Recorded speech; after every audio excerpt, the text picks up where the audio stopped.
Years? So why is it in your house?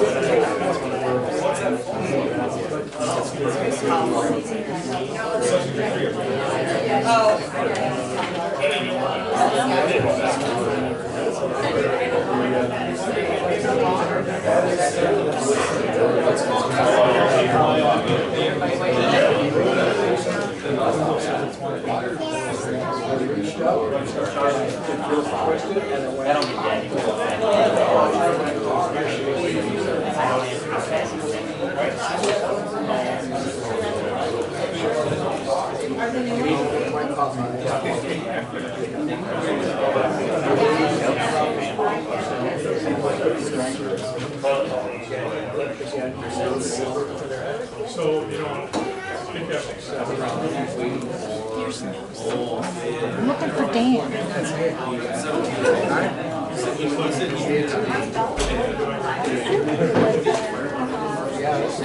Feel like you get through the corner you're late.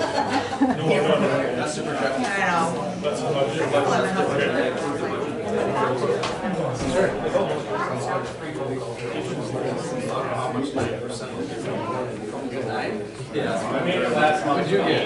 I got to 18. You'll be good.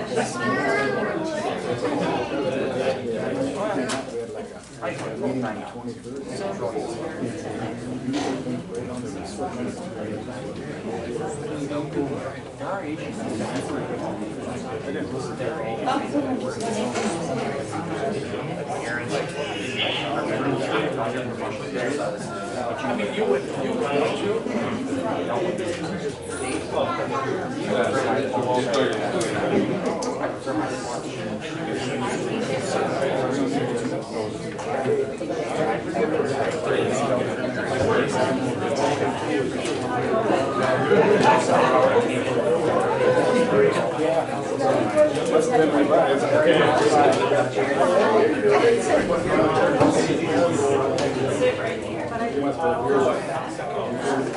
Yeah. Call me to order. Pledge of allegiance.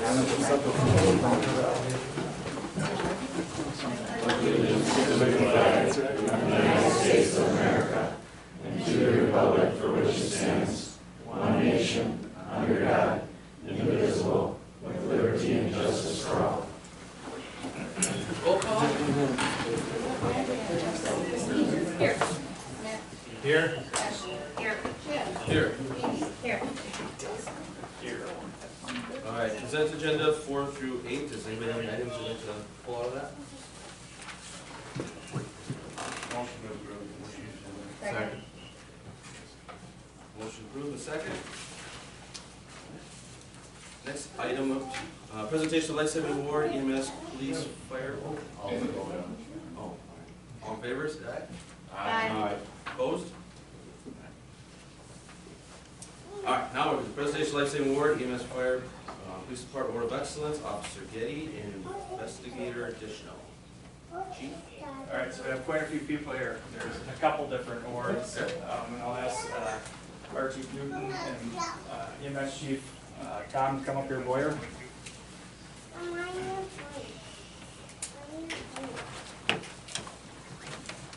It's great to see everyone here tonight. This is a packed room. It's probably for something later on too. So,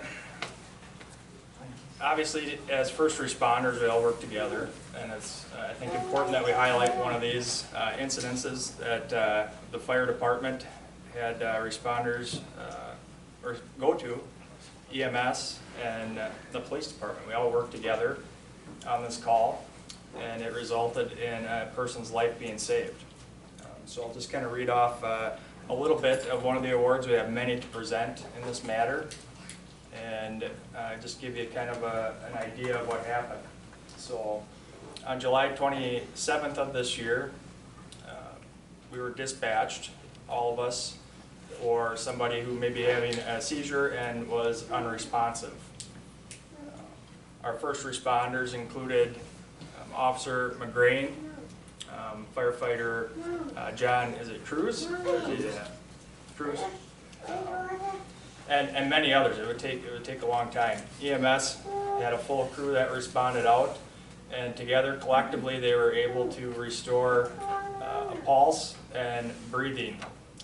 EMS was able to safely get him to Western Wisconsin Health, and he recovered from that situation. So tonight we're going to recognize everybody for that with a life-saving award in front of the community and in front of our board. Yeah.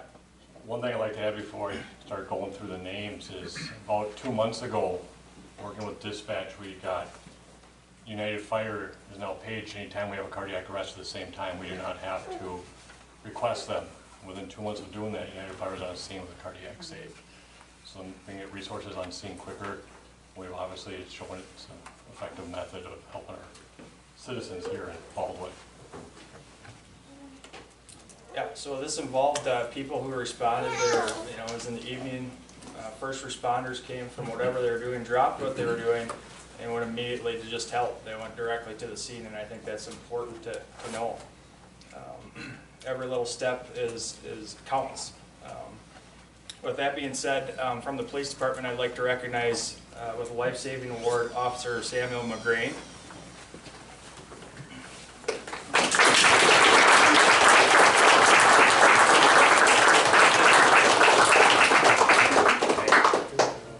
If you want to take some photos, we can take some photos. Maybe we'll get the whole room. That's always my weak part. I don't plan for photos. First responder Joe Meyer.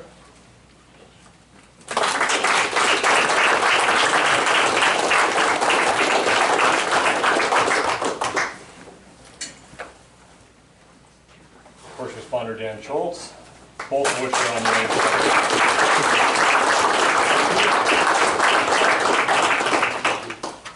He's not here today, but he's on vacation. Medic John Krug. EMT Joey Moore, who's not here today.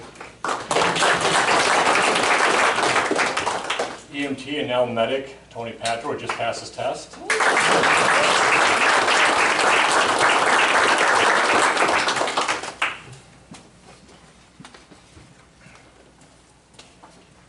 And then last but not least, primary medic that day, Courtney Smith.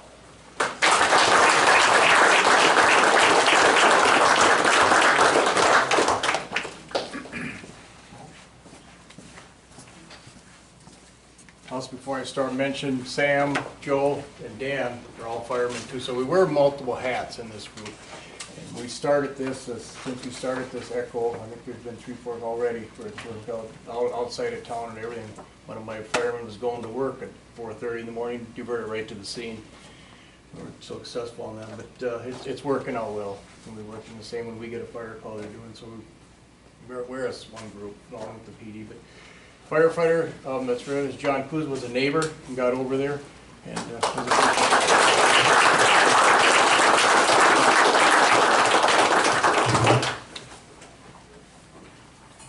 I think we got all of them, but that just kind of shows you everybody has their part, and to see how when something like this happens, everybody comes together. They know their role, they know their place, and we work together to accomplish something. And this resulted in a life being saved. So thank you to everybody for doing your part, for being a great team together.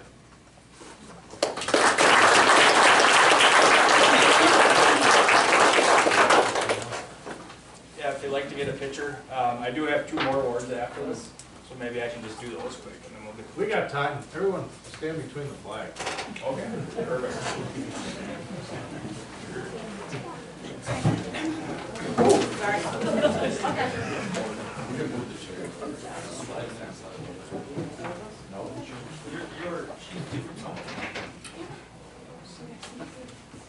Front and center.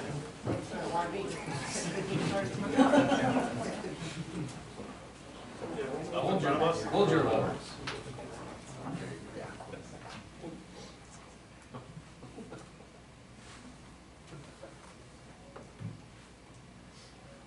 Good.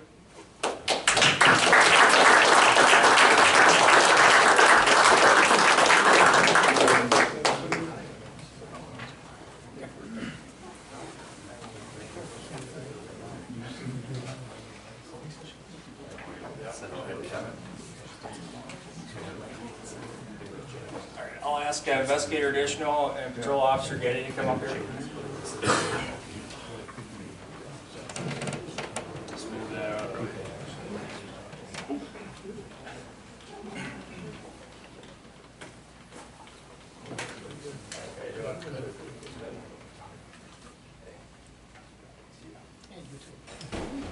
So Investigator Additional, it's a new position within our department, but it has extreme importance on this community. And he has a far greater reach than just our community with the type of work that he's doing. It's really hard to put into words what he's accomplished and the hard work and dedication that he's put into this position and what it means to him to deliver that service to our community here in Baldwin and see that people are taken care of and to see that justice is delivered. It'd be hard to put on this award like a certain case because there's been numerous ones. But running the totals, it varies because some of them are still open. But hundreds of thousands of dollars and even millions of dollars are involved just for that. And that's only a portion, that's the financial aspect of what he's working. It goes far and beyond that into very sensitive areas of importance. And each and every one, he's a general investigator, so each and every one he takes to heart and he works tremendously on and puts maximum effort in. So from 2024 to 2025, this is an award of excellence to Investigator Michael Dishno.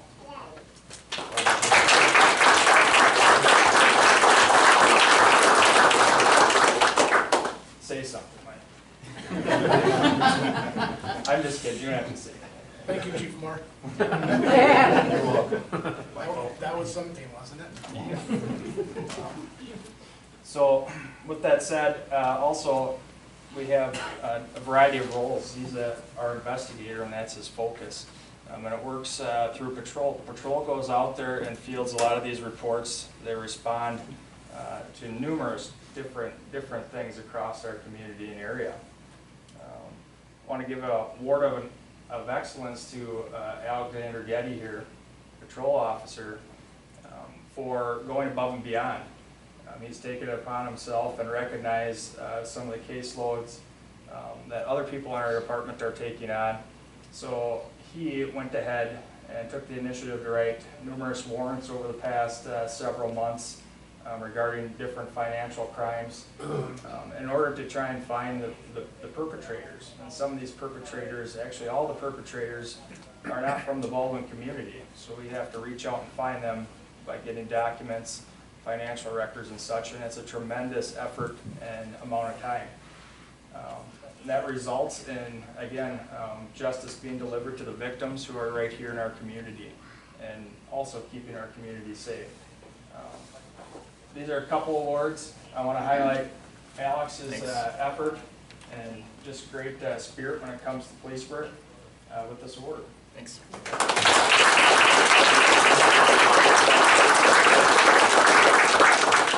So you always feel kind of bad when you give out these awards because there's so many people that do so much in our department. But it's really just it's a great department, great team. So thank you. Yep.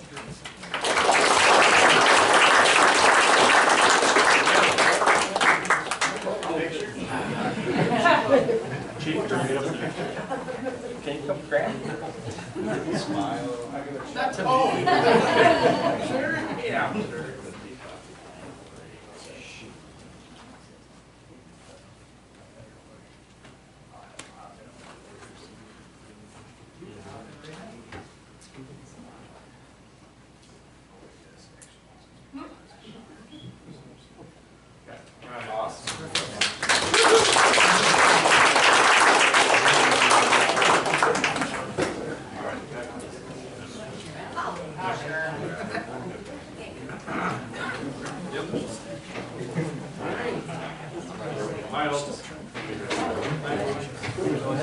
What's that?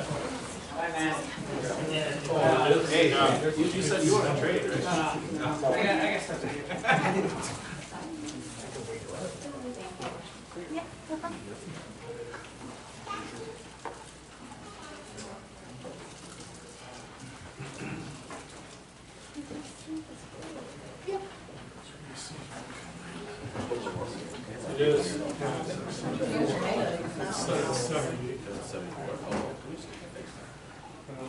All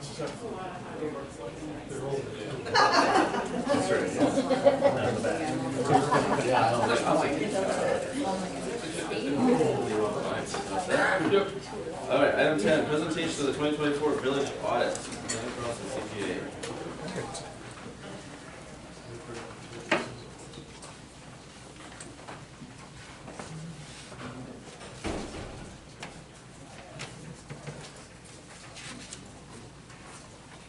Kim, I didn't know. Oh, there we go.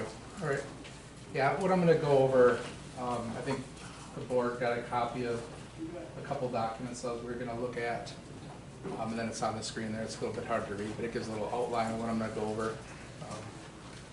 And tonight, I'm gonna go over the 2024 financial statement audit.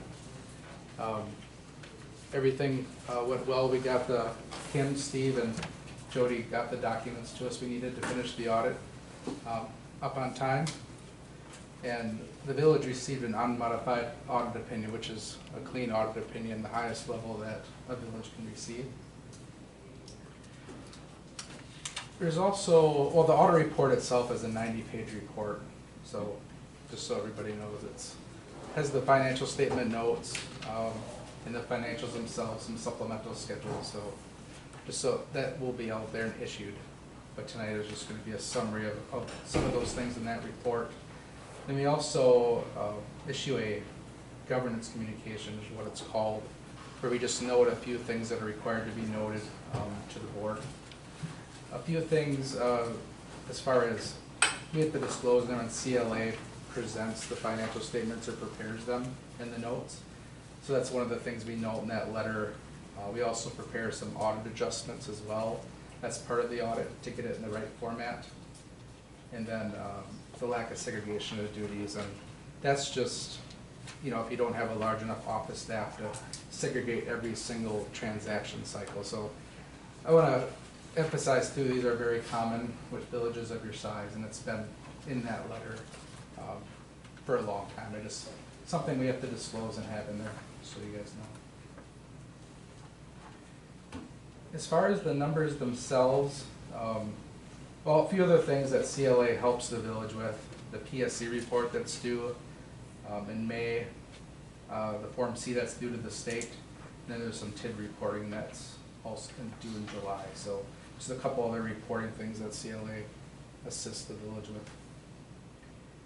And there's one more thing, Dan. You did our Economic Development Commission. Oh yeah, yep, the WEDC Right. loan too, for the grant. So it's part of a requirement that's done by that's required by the state, the WEDC. When you grant we have to do an examination and make sure that there's backup for all the documentation as part of that funding. So that was just wrapped up recently. And that just happens every now and then when you get an opportunity, someone in the community, to get a grant like that. As far as the financial statements themselves, there's a page within the financials that I wanted to go over tonight. I don't know if that's something that is going to be displayed. Oh, there we go. It's called the Statement of Activities. And really, you can think of this as like the net income statement of the village. Just an overall picture of how things are. It's not, like if you were to look at a public, or not a public, but a private business like a contractor or a manufacturer, it's going to look a lot different than this, but this is just the template for a government, a village. So how it's split up is the governmental activities, like you'll see there on the left, and the business type activities. So your governmental activities like your general fund, your TIDs, debt service, that's part of that. And then the business type activities, the utilities, water, sewer, the rec facility, which is ice rink, and then the ambulance is split out. You can actually see the four split out there. There's a few things I wanted to note. Like if you were to, like, this is just a year. So this is all of 2024. It shows all the activity, the revenues and expenditures and expenses. So there's a few things that I wanted to point out. Like if you were to look at the same report last year, the first thing being for the governmental activities, you'll note there on the bottom, like in the left column, it's like $126,000. So that's really your net income for the governmental activities, is that dollar amount. If you look last year, it was negative.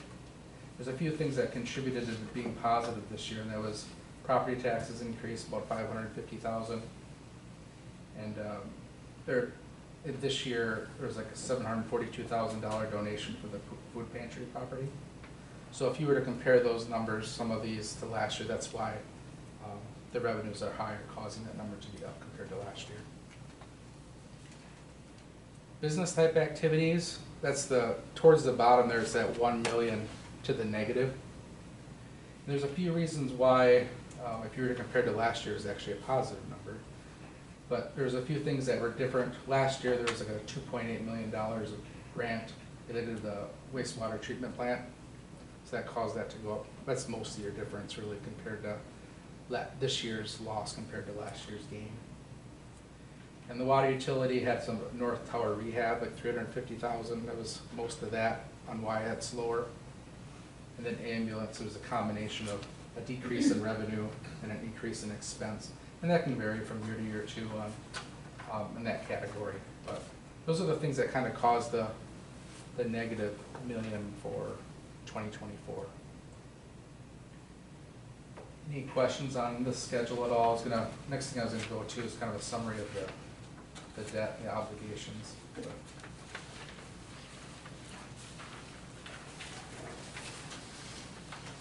So if you page back to that other document, that summary. Yeah, it was the document before. It lists out, perfect, yeah, it's that section right there. How it's split out is between the governmental activities and the business type activities. And it just shows the last 4 years and how things changed. I was gonna kind of go over the differences from this year to last year. So for the governmental activities, the general obligation note, the promissory note, you can see went up from 5.5 million to 9.2 million. And that was due mostly to the $3.5 million 2024 AGO promissory note. So that's why that increased. That was the main thing that changed in the governmental activities section. If you go down there to the business type activities, the promissory notes were scheduled payments were made. That's why it decreased from 1.2 million down to 121,000. State trust fund loan increased. There was a new $480,000 recreation facility loan for the United Civic Center. Safe drinking water loan occurred related to 2 different projects. It was promissory notes 2024 B and D causing that increase. And then the clean water loan is on there as well. That was a promissory note C for a project for $449,000, causing that debt to increase, that line item. At the bottom there, we do a calculation. You're limited on your general obligation debt based on your valuation. So you'll see your valuation in the village went up from 500, well, went up probably 514 million up to 516 million. So then that calculates what your debt limit is. So at the end of 24, your debt limit was like $28 million. And then the debt that's subject to that is the 9.7 million. So that percentage on the bottom just shows the amount that you borrowed that you can up to. So you only borrow 36% of your GO limit.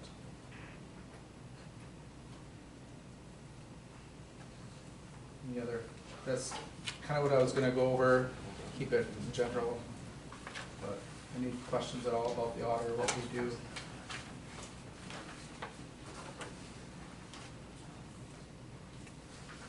Made it easy. Thanks.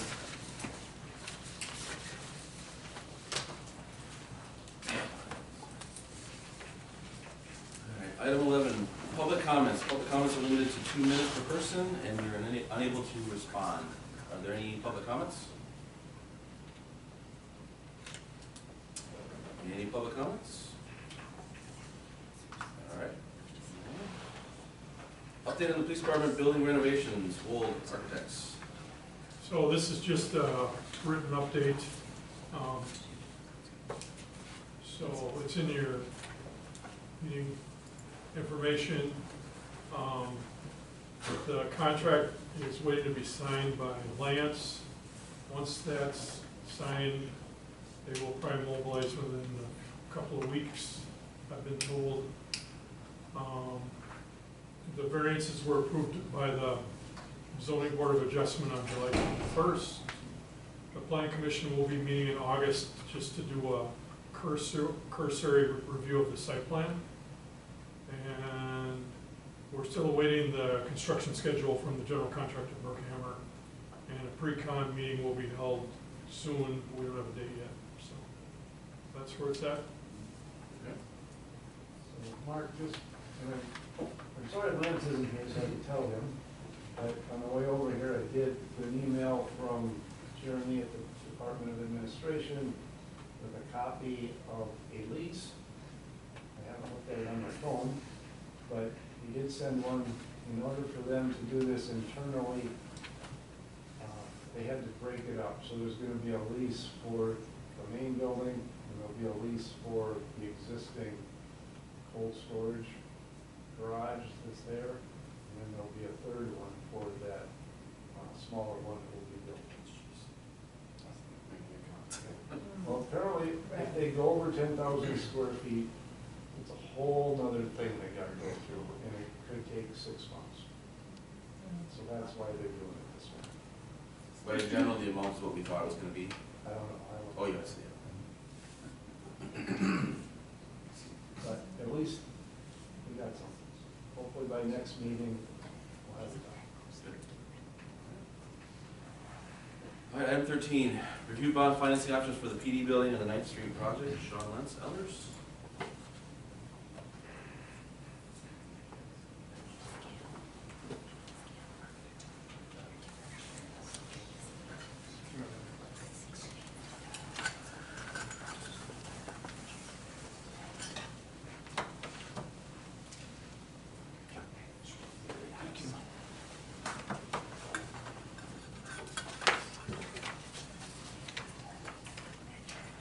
Okay, so we've got an update to go over with the board. You will probably recall from our last meeting, we were kind of brainstorming, and probably the biggest issue that came out of that brainstorming is since the village is considering financing for the project that was just discussed, as well as street projects this year, does it make some sense to include in this year's financing street projects for next year? So village staff worked on getting some projections together of those costs, and we were then able to take that updated information and incorporate it into the potential borrowing with the idea of bringing it back to the group today for review of this. So you see Mark's got everything up on the screen too, so we'll kind of go through that. Thank you, Mark. Over the next 2 pages, I'm just going to update you on the project costs that we've got at this point included in the financing plan. The street project costs for 2025 total $1,973,800, and we've broken that down into 3 categories. The streets, which is really ultimately the tax levy portion or debt levy portion, in terms of the repayment source. And then, as often the case with street work, when you're doing the surface, you're also going to do the utilities underneath to bring those up to a really good state moving forward. And so you'll see the portions for water and sewer. What's now also being added is 2026 capital, or more specifically street projects. On the left side are the projects 8th Avenue from Main to Maple, Maple from 9th to 8th, parking lot alley improvements, and Meadow Lane Drive improvements. So we don't list, we didn't, we could, and I know city staff or village staff has this broken down by each individual one. We just sum them together. The street portion is the largest, but then there's also the water and sewer portion for those projects as well. Okay. Mark, if we can go to the next page. The next page is very similar, if not exact, to what we talked about a month ago. When the bids came in for what we'll call in general the police building construction, but there's a number of components, as you guys know, and as Paul just alluded to, a lease for different components with the negotiations with the DNR. Kim had reported to the board that including interest earnings on money previously borrowed for that project, we had about $1.3 million in dollars available, so the $2 million less than $1.3 million requires an additional $700,000 to cover all of the costs related with that project. And finally, we got 3 items left that are proposed to be included in this total issue. Sewer utility related project, a sludge thickener, for $400,000. The final 2 phases of the water meter, I think replacements, as I recall, that totals about $700,000. And then if we'll go one more page, Mark. There was a small portion, given we could achieve some savings on an existing debt by lower refinancing and locking into a lower interest rate. That's that 2024 note. So we've included all of that together. And Mark, we can go to the next page. We can look at what that issue now looks like. Again, the biggest change from our previous discussion is adding those 2026 projects to the list. The repayment schedule you see here, $5,860,000 in a promissory note to finance all of those projects we just reviewed. The interest rates, the village has a very solid A+ rating, and I would mention, piggybacking on what Dan talked about, I don't see any concerns about that with the financials coming in the way they did, and as Dan just reported, I think, as you know, we've had a couple up and downs over the last couple of years as some things settled in and the projects that the village has been working on. But I think overall, the fund balance position and the cash position look strong, so I think the A+ rating is certainly achievable to maintain that. We use those rates plus about 50 basis points for projection purposes to be conservative. And so you can see the repayment schedule over the 20-year period to pay that back. The water portions and the sewer portion would be proposed to be repaid by the water utility and the sewer utility.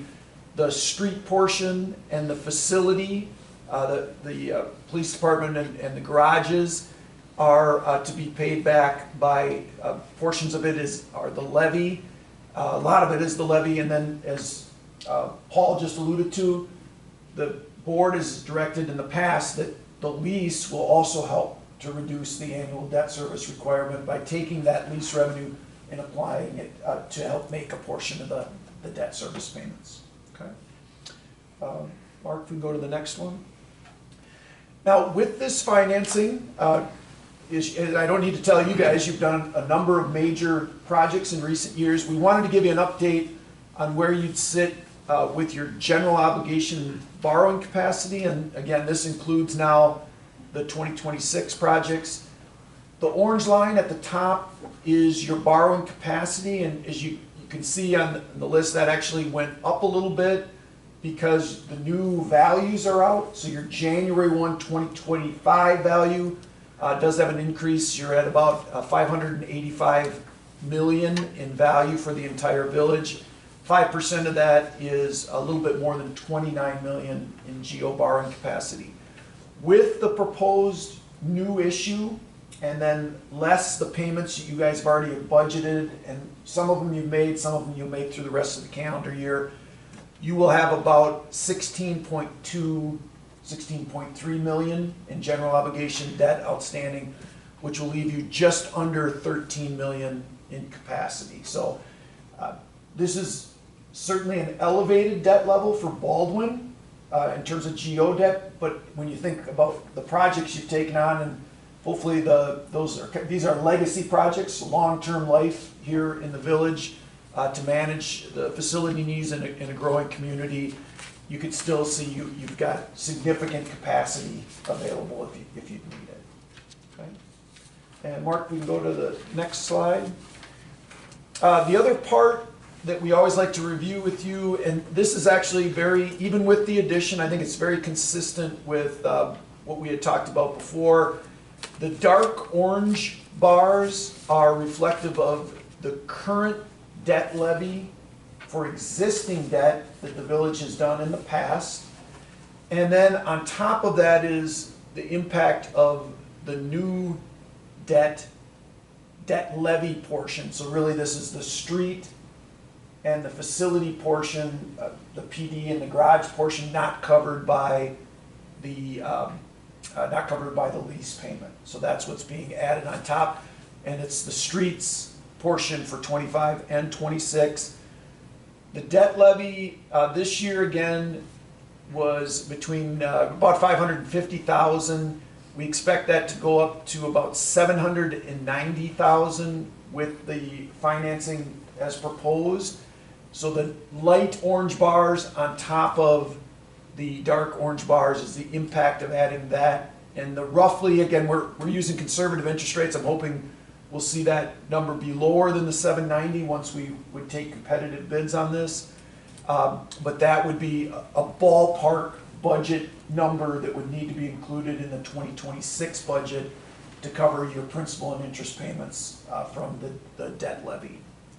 In terms of a tax impact, mill rate wise, for 2025 on an equalized value basis, every dollar, you had $1.07 of every $1,000 of value on property in the village was being taxed to cover debt payments. With the new debt, we expect that to go up to about $1.43, and that increase on a $200,000 equalized value property would be approximately $72 from last year to this year. So the total annual increase would be about $72 from the $1.07 per thousand up to $1.43. Just to give you an earmark of a $200,000 property, 100 would be less than that, 400 would be twice that, just to give you a sense of what that impact would be on individual properties and throughout the village. Okay, so this is very similar to what we talked about before, a little bit elevated from what we talked about before because of the addition of the 2026 projects. But as we noted, if those street projects and the utilities related to them are in the capital improvement plan in the village, there is a strong argument to be made rather than doing two separate financings, one in 25 and one in 26, blending them together into a single financing makes a lot of financial sense. And the village can certainly invest the dollars that are going to be spent in 2026 and take those interest earnings to help with the overall cost. Okay. Mark, we can go to that next slide. Finally, this slide is the timeline, and this would be the most aggressive timeline in terms of completing the borrowing. I think Kim could certainly opine on cash flow on the projects and feelings about when we want to finalize things. The one thing that we, as a deadline though, we do need to do is we need to issue the debt, get the new debt payment prior to the village board approving the budget for 2026. So hypothetically, if you were going to do that in the first week of November, we need to issue the debt before that date, so you have an actual levy amount that you can put into your budget. But this timeline represents the probably the most accelerated timeline. Today, step one is, again, reviewing the updated numbers with the board, getting any feedback from you guys. If you want to proceed on this timeline, we'd be working with village staff between now and early September to get together all of the compliance and disclosure documentation to issue the $5,860,000 issue and get it out to the market, with the idea of taking the bids at your September 10th. I think that's your regularly scheduled meeting in September. And with that sale date, probably would close right at the beginning of October and pay off that small 2024 note the day after that. Again, if we wanted to alter the schedule, I think we could certainly talk about that, but I probably wouldn't go any later than your October meeting for the sale to make sure that you've got everything closed up for your budget approvals in November. So with that, certainly some change, but I think the logic behind if you're moving forward with those 2026 projects of blending the two together certainly makes a lot of sense. And so with that, I think going forward with this plan, I'm glad we had that discussion at the last meeting. Seems to kind of handle a bunch of things all at the same time, and hopefully we'll avoid the need to do an additional borrowing in 2026 for the projects.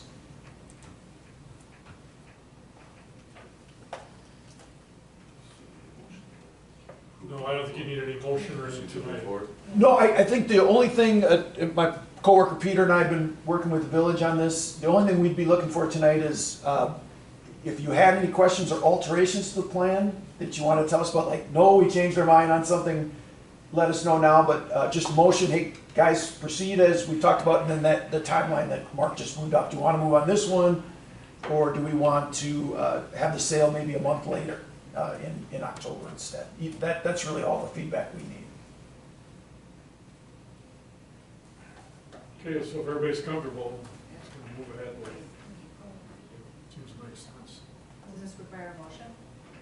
The timeline as is, or is it already approved and we're good? I don't think he approved anything, we're just giving him direction to proceed. Yeah. And just so the board knows, what will be, if we're on this timeline, what you will see on the September meeting, Paul's very familiar with this, is the bond attorney will have prepared a resolution. You guys will get it in your packet before that meeting. But at that meeting, you will have the final bid results, and you'll be asked to approve that bid and the resolution issuing the debt that night. So that's why if there was any question about changes, we'd really want to lock that in. But that's a firm commitment next month in October, or in September. Is there any compelling reason to delay it a month? You know, we'd kind of be guessing on interest rates. I will tell you, on the short end of the yield curve, I think, Peter, you correct me if I'm wrong, but I think the market now believes there's a 95% chance of a cut in rates at the Fed September meeting. From experience, if everyone thinks it's going to happen, it's kind of already built into interest rates even before the Fed actually announces it. So if we try to, time it, I don't know offhand what the date of that meeting is. I think it's going to probably be built in. My personal feeling is once you know what you're going to do, move ahead with it, because the longer you wait, something can change in the world, and you might as well just keep going.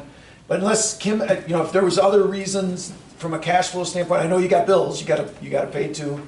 No, I'm comfortable with that time. Okay.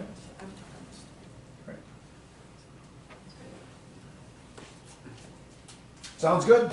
All right. Yeah, we'll see you then. Before he goes, I'm gonna real quick just get your advice Yeah, on something. sure. Call me a dreamer, but if Mark goes back a couple slides to where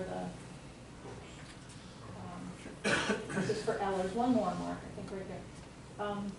This is what stood out to me like 4 months ago, because I'm new to the big notes by borrowing. And it was the fact that, whatever we borrow in principal, we pay, for every dollar we borrow, we pay 50 cents interest. So on this debt, when we borrow $6 million, we're gonna pay back $9 million. So my dreamer thing is, I'd like 10 years from now, Baldwin to be ahead of the game instead of behind the game. Yep. And actually where we don't have to borrow so much. Mm-hmm. And I'm just curious if you see other municipalities, how they are ahead and how they got ahead. They're managing, yeah. Yeah. Well, this could be a longer discussion, but I'll keep it because I know you guys have other things you want to get to. What we see at Ellers, working with a lot of communities, and I know that you guys know this as well, levy limits have now been in place for 20 years. And because of levy limits, it's very rare now that communities can do very much or any of their capital projects within their, what I would call their operating budget. Because over the last 20 years, operational expenses have grown faster than like the net new construction of the village, which drives where the levy limit goes. So because of that, to get to Kim's point, most, if not all communities, even solidly growing communities like Baldwin, have to finance their capital projects. And it's very difficult to even do street maintenance or police cars or short-term assets with cash because of the levy limits squeezing. And I think it's an unintended consequence of the levy limits. So this is what most people, most communities are doing for their capital projects right now that we work with. A couple of last things I would mention though, interest rates, while certainly higher than they were a few years ago when they were at record lows, historically speaking, these are still very reasonable interest rates over a 20-year period that we're seeing in the market. And this particular issue, the first 8 years of the 20 years would not be prepayable by the village. But starting in year 8, if we had dollars available, we could start making prepayments in whole or in part. Or if interest rates are somewhat lower, starting in that 8th year, we would have the opportunity to refinance the issue and lock into lower rates and hopefully reduce to some degree the interest cost, the total interest cost that Kim pointed out. But one thing, and we talked about this with the sewer utility, I'll leave you guys with this, those who are, as part of the sewer discussion we had with the sewer treatment plant, that debt is 40 years, but we talked about as a community trying to target to pay that faster than maybe in the 20 to 30 year rather than the 40 year. If growth occurs and continues to occur in the village and we can comply with the levy limits, if there's some capacity to be setting aside dollars in like an unassigned fund balance account, maybe if that money grows, we could look at what Kim is suggesting. Unfortunately, with the levy conflict that we see here, it's been very difficult for communities to do that. But it's always an aspirational goal and something that we can continue to shoot for, because I'm like you guys. If we could do debt in 10 years and pay less interest, I think that'd be great, but paying debt over 10 years right now drives that tax impact up, and that's the trade-off and the difficult one.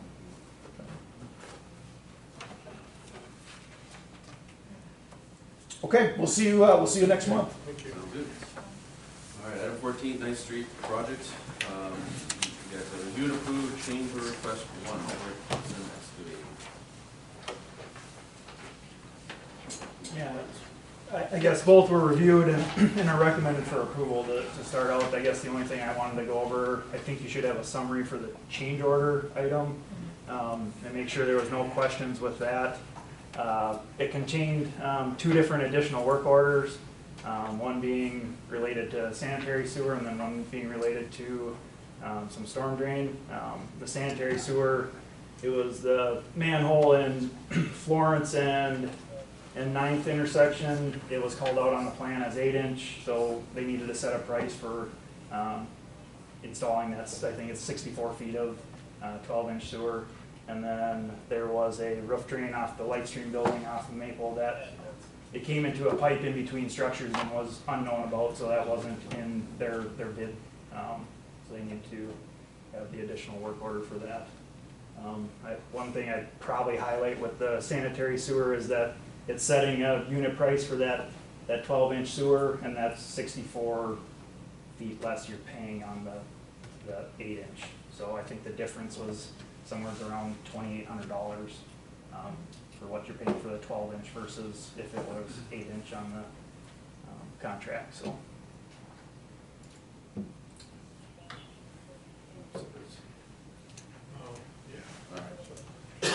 All right, so do we have a motion to approve the change order request 1?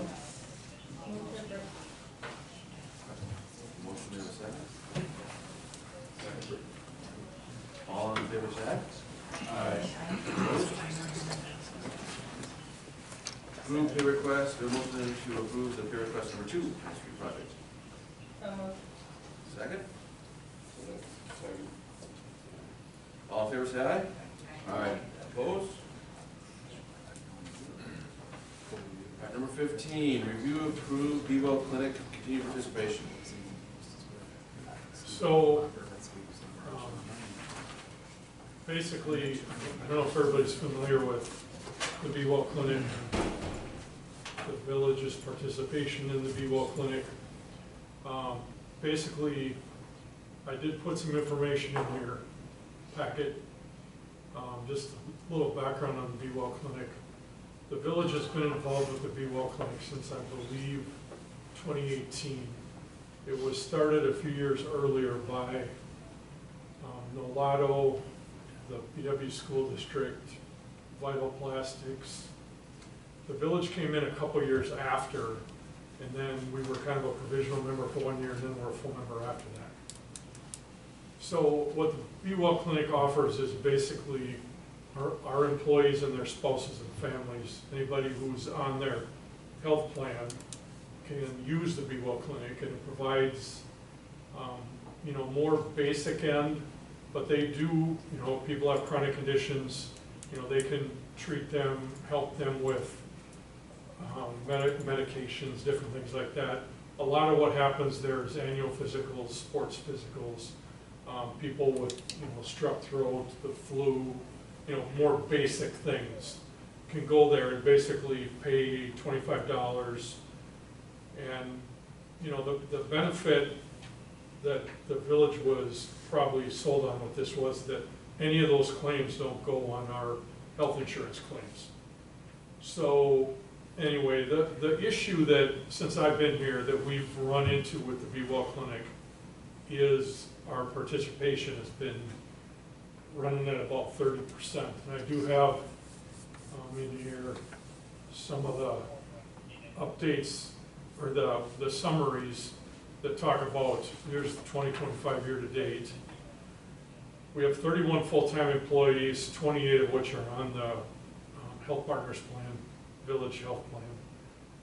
We generally have 10 employees and their families use the Be Well Clinic. And I'm one of the people that uses it, and I've been happy with it when I've gone there. My wife uses it. But the village does pay around $50,000 to $55,000 annually, at least the last couple of years, toward the Be Well Clinic. So this has come up, especially, it started with Steve too, was kind of questioning this, whether we should participate, but we both felt like, let's try to promote it more, see if we can get our numbers up.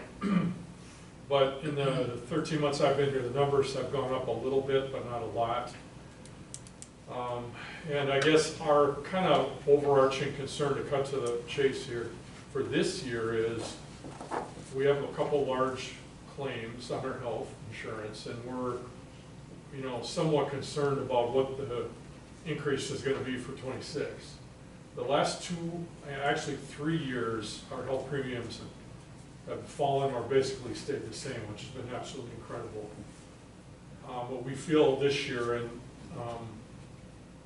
our insurance consultant, why am I escaping her?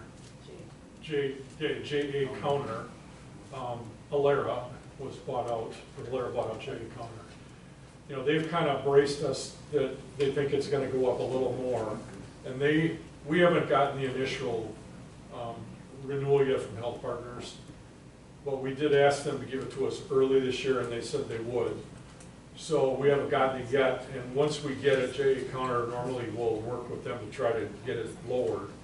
Last year, when we got the initial renewal, it was 0%, and J.A. Counter, Alera got it down to a 10% reduction, so that's pretty incredible. This year, though, we are guessing that it is going to go up more, and I just hate to throw numbers out there, but 10% to 15%, but again, we don't know. This is just what J.A. Counter, some of the things they talked to Kim and I about. We've also are going to get quotes from other carriers also, just to be safe. So hopefully in the next few weeks we're going to have some numbers. But anyway, part of our discussion with this is that, is this something we should continue, or should that money maybe go toward the health insurance premiums, especially if they're going to go up next year?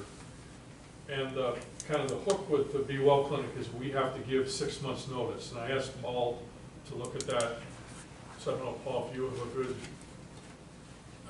what you had told me today in that email, Yeah, you're gonna have to, assuming that that commencement date was April 1, Right. then 180 days early would be essentially October 1. So you're gonna have to make a decision, otherwise you're gonna be hooked in for another year.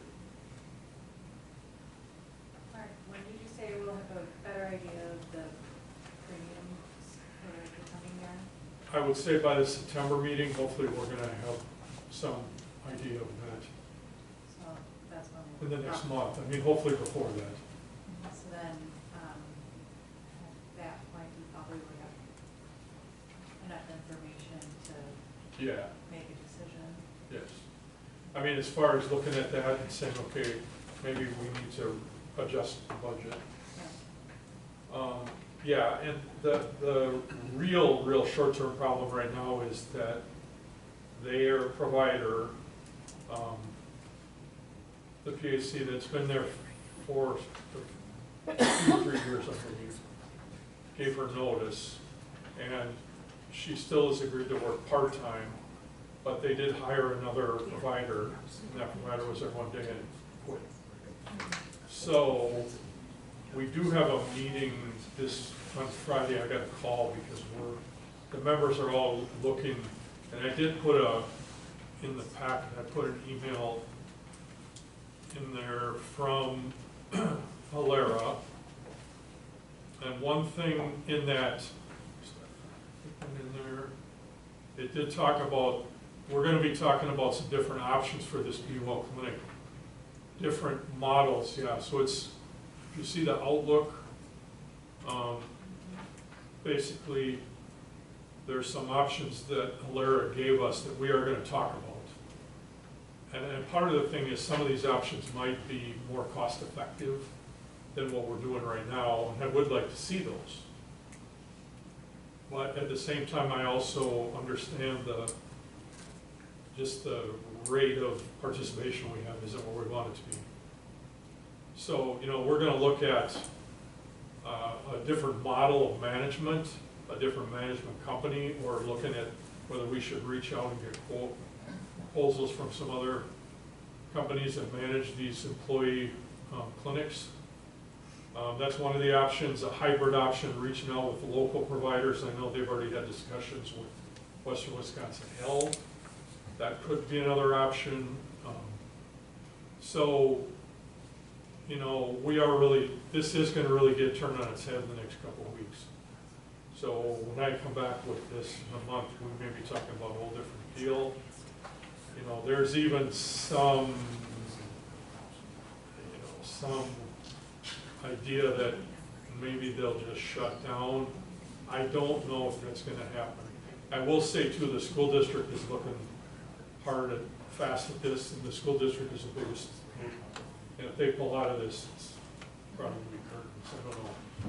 But they're asking, like, they want me to call them tonight after the meeting or tomorrow morning just to give an update on what the board did, but they're really watching this closely.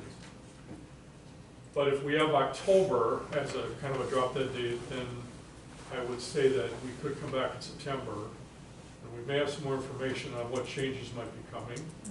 We may have some more information on staffing, because if staffing doesn't, get back up to full time, that's going to be very difficult. So this question could theoretically be answered without us doing anything. I just want the board to be aware of this, because it's, an issue. And I like, the clinic and the staff and the employees that have used it really like it. There's a very high approval rating, like 97, 98%. So I'm kind of conflicted on it, but I also know it's a lot of money.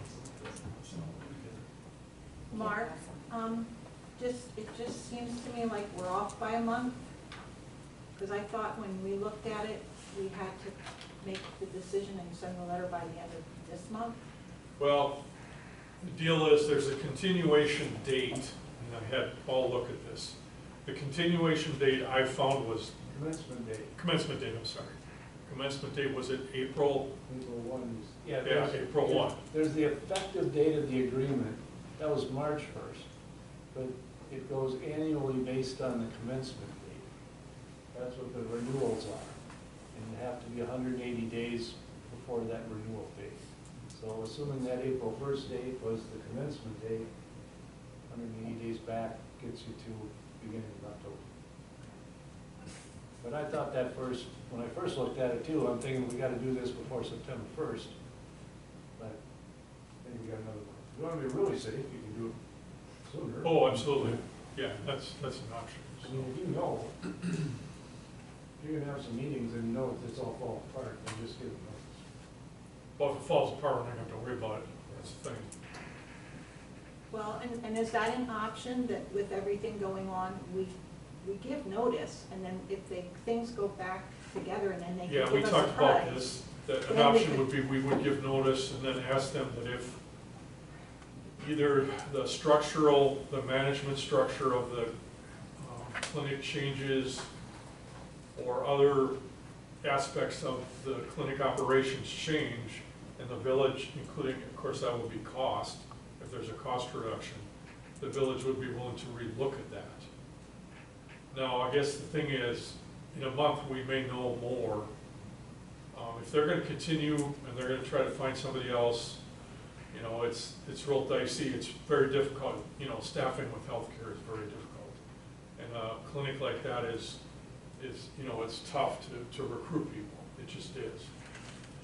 If they come back and say, we're gonna reset with a new management company, maybe our operating costs are gonna go down, you know, that might change how we should look at it. I don't know. And just, you also have to give notice to the other members of the group. Yes. And I have put them verbally on notice that we're, so as a school district, that we're, excuse me, that we're reviewing everything right now, so.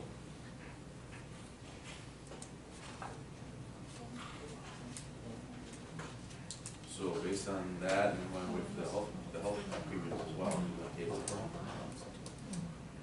it. I mean, if we're safe that we can give notice in a month, yeah, it's, you know, I don't have an issue for it in another month. You know, reconsider in September. Because I was working under the assumption that it was March, but if it is April, and that's the date I found, that's the only thing I could find was that April date. Now, when I talked to Alera about this, I talked to Alicia, who's our rep, she said realistically, if we give 6 months' notice, they're not gonna fight us on it, no matter what that says. That's her take on it. But again, I'm not saying I wanna risk it, but she did tell me that. And maybe they can confirm that April 1st date for you. Yeah. So make a motion to table this. I'll make a motion to table it till next month. Okay, so, second. All in favor, say aye. Aye. Opposed? Table next month. If something comes up that we have to do something sooner, I may have to call a special meeting or something, but, I mean, I'll keep that, I'll just in case. Okay. Number 16, review approved alcohol beverage license application, Wisconsin C-Store. So the Freedom Store, as we always call it, has changed owners again. Joe's Quick Mart. Oh. Capital Retail, Joe's Quick Mart has now changed to Wisconsin C-Store, which is the most generic convenience store in Wisconsin. So if you approve this, just please approve it for next Wednesday's date. That would be the end of their 14 days of publication notice, which is what they have to have. So it won't go in, you will approve it tonight, but you won't go into effect until next week. And they won't have their liquor license until then. They won't have a liquor license until then, so I'll be working with Kevin to see when the actual closing goes through, because then they have to submit their current license back to me in order to get the email. Correct.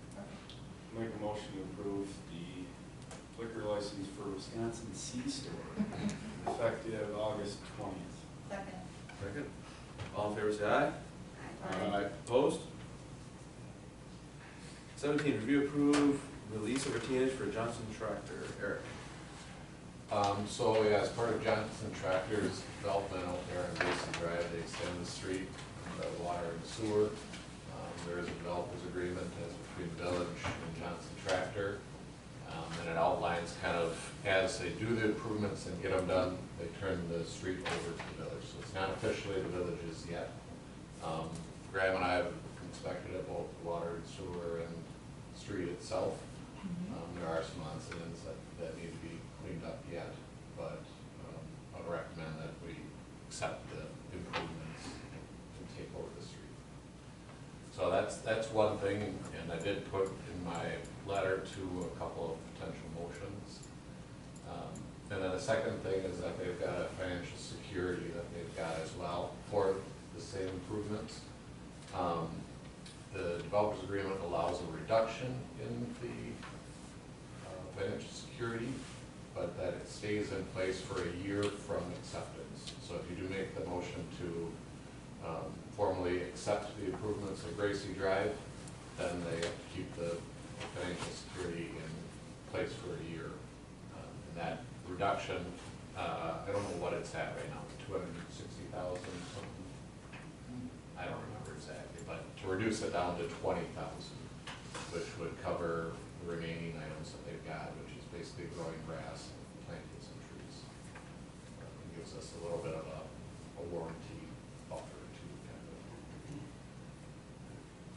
Motion. I'll make a motion to accept the improvements for the extension. Can they be rolled together, Aaron? I think let's do them separate. Second.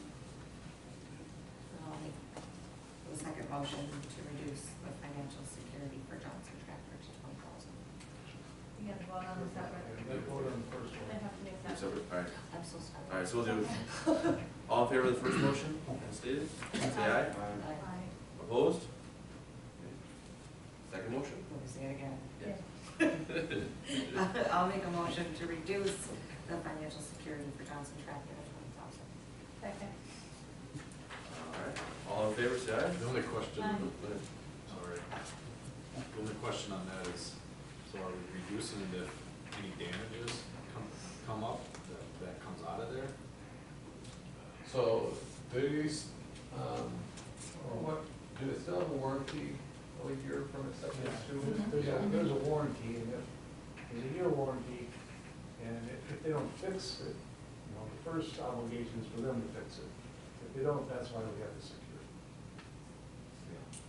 The only thing I see down there is, and I don't know if it's been resolved from Graham or you, but, driving over our curbs with heavy machinery down there, and I could just, there's really no driveway off to that south, and with them coming up and over them curbs with those heavy machineries, if we start to see, degradation on our curb, I don't really feel that we should, the village, take, responsibility for that if they didn't throw in some type of driveway out there.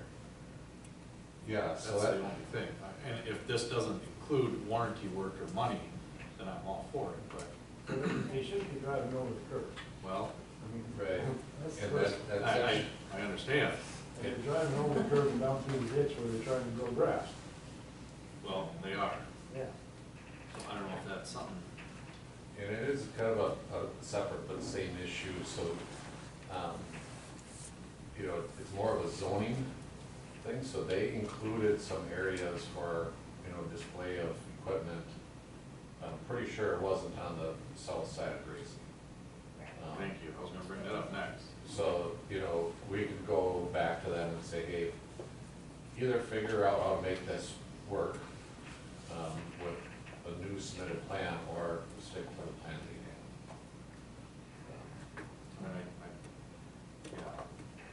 I agree with I could. But my question, I guess, would, by not approving that 20, does that affect any of my questions, I guess? Follow?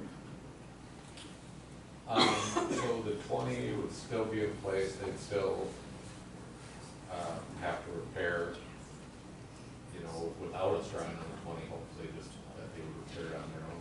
I don't know if that's answering your question. And it doesn't have to be 20, you could.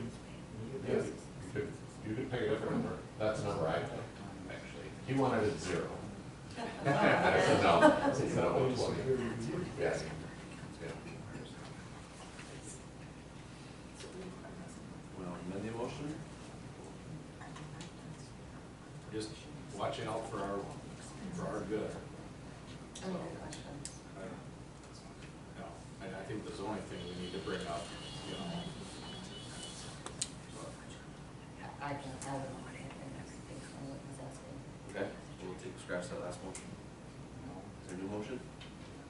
Well, you can amend your motion, it's still in play. I don't want to. Okay. No, because I don't have a solid number that I feel confident sharing, so, based on what you've asked. I'll make a motion to reduce the financial security Johnson Tractor to 50,000.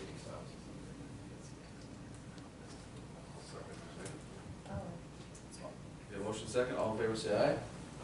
Aye. Opposed?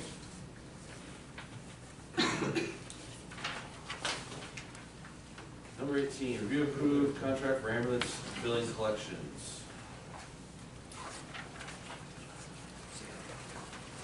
So part of switching to that new billing company is they don't have collections, is where LifeQuest and the EMSMC sort of have some in-house collections. So we talked to our new billing company, we asked who would you recommend, who would you work with, and they recommended us Credit Bureau Collections. Kim and I met with them last week. Got a really good feeling from them. We found out that they do the collections for Western Wisconsin Health, which from the standpoint of EMS, when most of our patients go through that facility, it would really make a much easier process, and they already have a lot of information on those patients, and we'll probably already doing the same thing for WWH will be doing for us. I included some information, sort of the general, what a contract or agreement might look like. I guess we're sort of asking to be able to move forward with this company to take on our collections. The rates are pretty standard as what we're paying with the MSMC and LifeQuest. So obviously, collections have a higher rate because they spend a lot more time dealing with stuff. So those rates will get finalized once I fill out a huge questionnaire on how we want things done. And the contract they would send us would reflect those rates based on that questionnaire. So, do you guys have any questions or thoughts?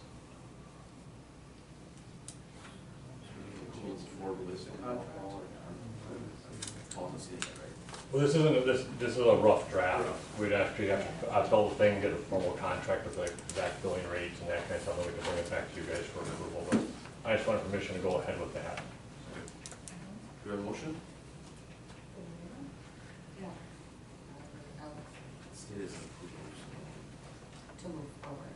Motion to go forward with the Yeah, contract written? Yes. Is there a second? Second. All in favor, say aye. Aye. Opposed? 19, review approved cross-connection agreement with Headcore. Graham? So Hydrocore is the company that does our commercial, public authority, cross connections for us. So our contract currently is basically up with them, so we're just looking to renew for 1 year.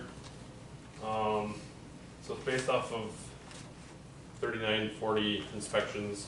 It's $157 per inspection. It's up about $6.05 from per inspection from last year. So commercial water accounts need to be inspected. Headcore specializes in it. Who worked with for the past 5-6 years. So I'm just looking to redo our contract with them for 1 more year so we can keep going with them, and then in the meantime we can look into some other options just to see what else is out there price wise. I will say that from the public works side of it, they do an excellent job of what they do.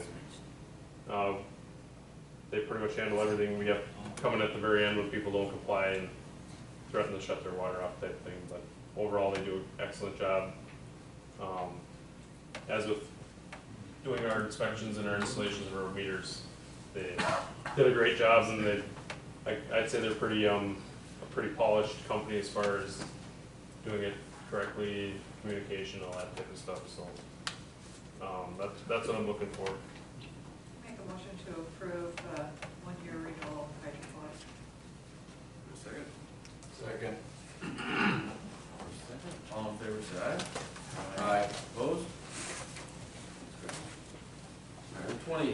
cemetery board request, stone straightening and earth Willie. Yeah, we're looking to straighten out another 15 to 17 stones. And that should complete everything we need to do out there for stones. They're 200, approximately 200 bucks a piece to straighten. Same outfit that did it last year, and we were satisfied with what they did. There's funds in the cemetery budget for this? It should come out of the cemetery fund, which we should have. Last I heard, we had funds. Balance. Guys, we have funds? Sales aren't up, I can say that. That's good news. That's good news and bad news. All right, do we have a motion? I'll make the motion to approve the cemetery stone straightening. Second? Yeah. All right, first, sir. All right, all approved, say aye. Opposed? And we'll go out and mark the stones, which one we want. And Mark, did you get a chance to get it on the internet, check the rules and regulations? No, we haven't talked about it. We want to put the rules on there. Okay, thank you. Good. All right, well, committee reports. First one, Public Safety and Personnel Committee. All right. Personnel and Public Safety Committee met with Kevin and with Kim. I know you have the minutes from our meeting. Most notably, we need to speak about our sorry.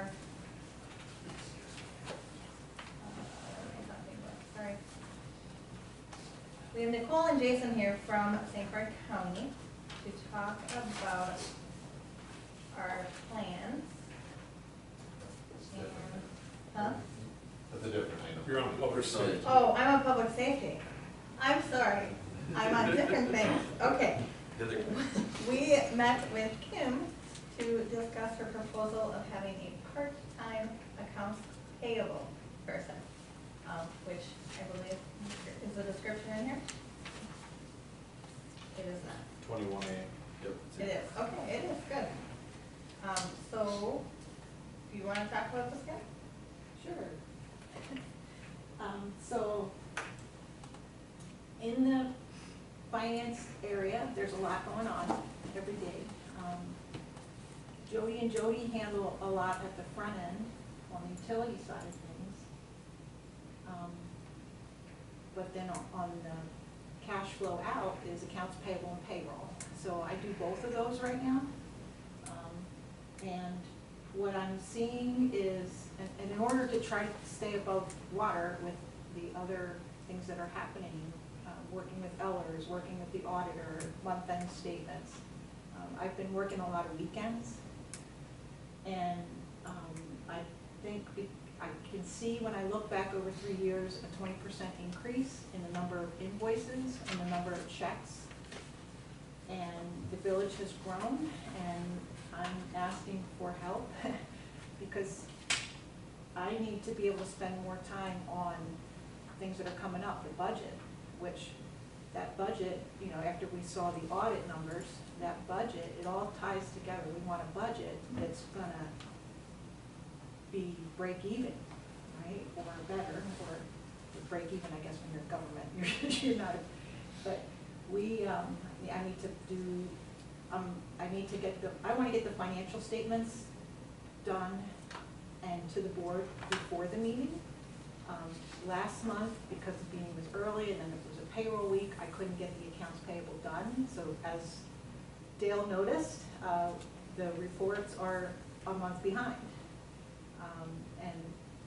But that is because our auditor's not here, but we're doing accounts payable now on an accrual basis, which means that I'm not putting the statements out until all the bills are in. Before there was a month behind, but that's another story. So there's a lot to accounts payable. There's basically 15 invoices a day coming in, which we send out for approval to the different departments. I've had about 50 new vendors so far this year, so you have to set up the new vendors, get the forms, the W-9 forms for those. And then there's just general processing, getting the invoices into the system, cutting the checks, mailing the checks, and scanning the invoices and the check stubs, and filing all of it. And it's just a cycle that goes around and around. And so if I had an accounts payable person that was on top of the billing, I could make my entries for the bank wires and the ACHs and the interest earned and have all the payroll in, and then we close faster. We have the statements out faster. So that's the goal. That's the goal. I'm curious, because on the minutes, the hourly wage is different than what is on this description. Do we have a definite on the wage? Okay, but it's obviously open for discussion, but I don't know if we had 20 to 23 is what we talked about in the personnel committee. But after we looked at it a little bit, Kim and I, we decided more on 20 to 22, but that's fluid. I mean, that could be changed. I don't think we want to go down, but. Do you want to go to some of the offsets of where that money's coming from? Yeah, I don't know if you want to talk about that, Kim, and all the offsets that you identified that would. Well, the more time I get to spend looking at cost of things and where it's all going and getting accounts and set up in a budget and things like that, and we can find state things. We're already finding things, so, you know, for an easy offset, Tom, I do a lot of accounting for EMS. I said, oh, we're saving at least 2% on the fees with the new billing company, which pays for it right there, but there's other savings. And then the other thing I was just gonna throw this out there is you kind of have to decide can you afford not to hire somebody? Because what I've also found is we've made double payments and we're getting money back. So you just, if somebody's overloaded with too much, then that could be a problem. But I just tend to, I have ways of double checking my work, but leave it at that. You did just save us $15,000 for next year in that bond rate. Thank you. Thank you, yes. And was your, from the meeting, I mean, was your guys' recommendation? Personnel committee was recommend, we did recommend to the board that we do create this part-time AP clerk position. Where would you physically put them? That was my debate. That is a great question.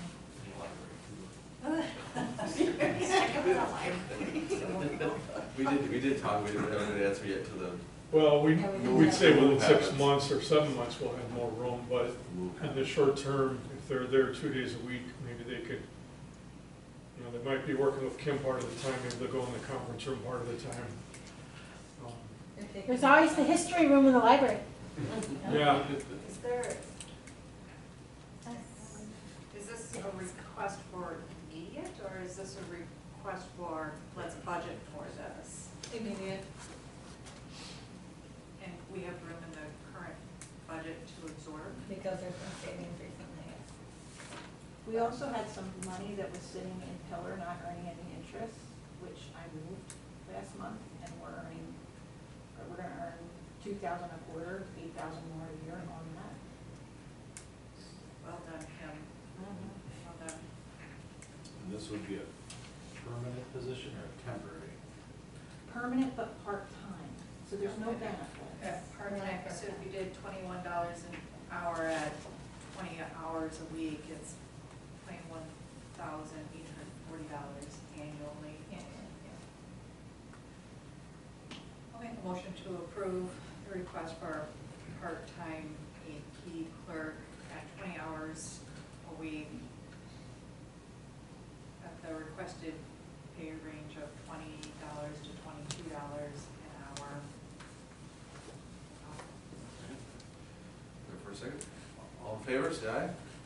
Aye. Ashley, Second. Opposed? Okay. Do we have to approve the job description for this too, since it's new? Yes. Yeah. I'll make a motion to approve the job description for AP clerk. I'll second. A motion and a second. All in favor, say aye. Aye. Opposed? Next one, planning commission. Okay, now that I'm back on track. I'm very, very sorry. They went together in my brain. So the planning commission met, you can see the minutes, of course, there from Caleb. And the main discussion we had was talking with St. Croix County. Jason and Nicole are here, and they were there to talk about the village comprehensive plan. And ours needs to be updated. The county is offering a much reduced rate for a comprehensive plan versus anyone else. And so the committee did approve, or did recommend to the board that we continue to work with St. Croix County to create our new comprehensive plan because it is needed. And if I can just add, I've worked with St. Croix County and a couple of the other municipalities, they do a great job. They know their stuff, they're organized, they put together a good program, and they're always recommending them to people. Would we like Jason and Nicole to address us from the county? They are here. Talk about their process a little bit, would probably be good. That'd be nice. Yeah, thank you, members of the board. I am the community development director, Jason Cheezit. I usually come out for these first meetings like this, but I'll eventually turn it over to Nicole Peterson here, our county planner. Basically, the comprehensive plan is a document that guides the village for the next 20 years. And it's supposed to be updated every 10 years. And so that time has come for the village of Baldwin. It's not a short process, though it's about a year long. We asked to take and have shared planning commission and village board meetings to go through each of the 9 essential elements of the comprehensive plan so that everybody's on the same page. Usually those are about an hour and a half or 2-hour meetings, which you guys would be able to select what night and that you'd like to have. But to kick off the process, there's a public open house meeting and that to gather input. We do a survey to also gather input from the village, and then we basically draft all the chapters. Nicole is very good about tracking the changes, and so we're not drafting your plan for you and that with our own thought process is what I'm saying, and that we document everything in a memo, and that so you know exactly what your current plan says and what the proposed text says. So it's very transparent in that way. The county charges $12,000 for the comprehensive plan update. We try to do about 2 different municipalities at a time, and that's about what we can handle as far as our staff. We have weekly staff meetings and that with Nicole, John Hilgers, our other planner, and then also Brett Boudreau. So it's kind of a collaborative approach from our staff, and then we come on and meet with you. So, any questions?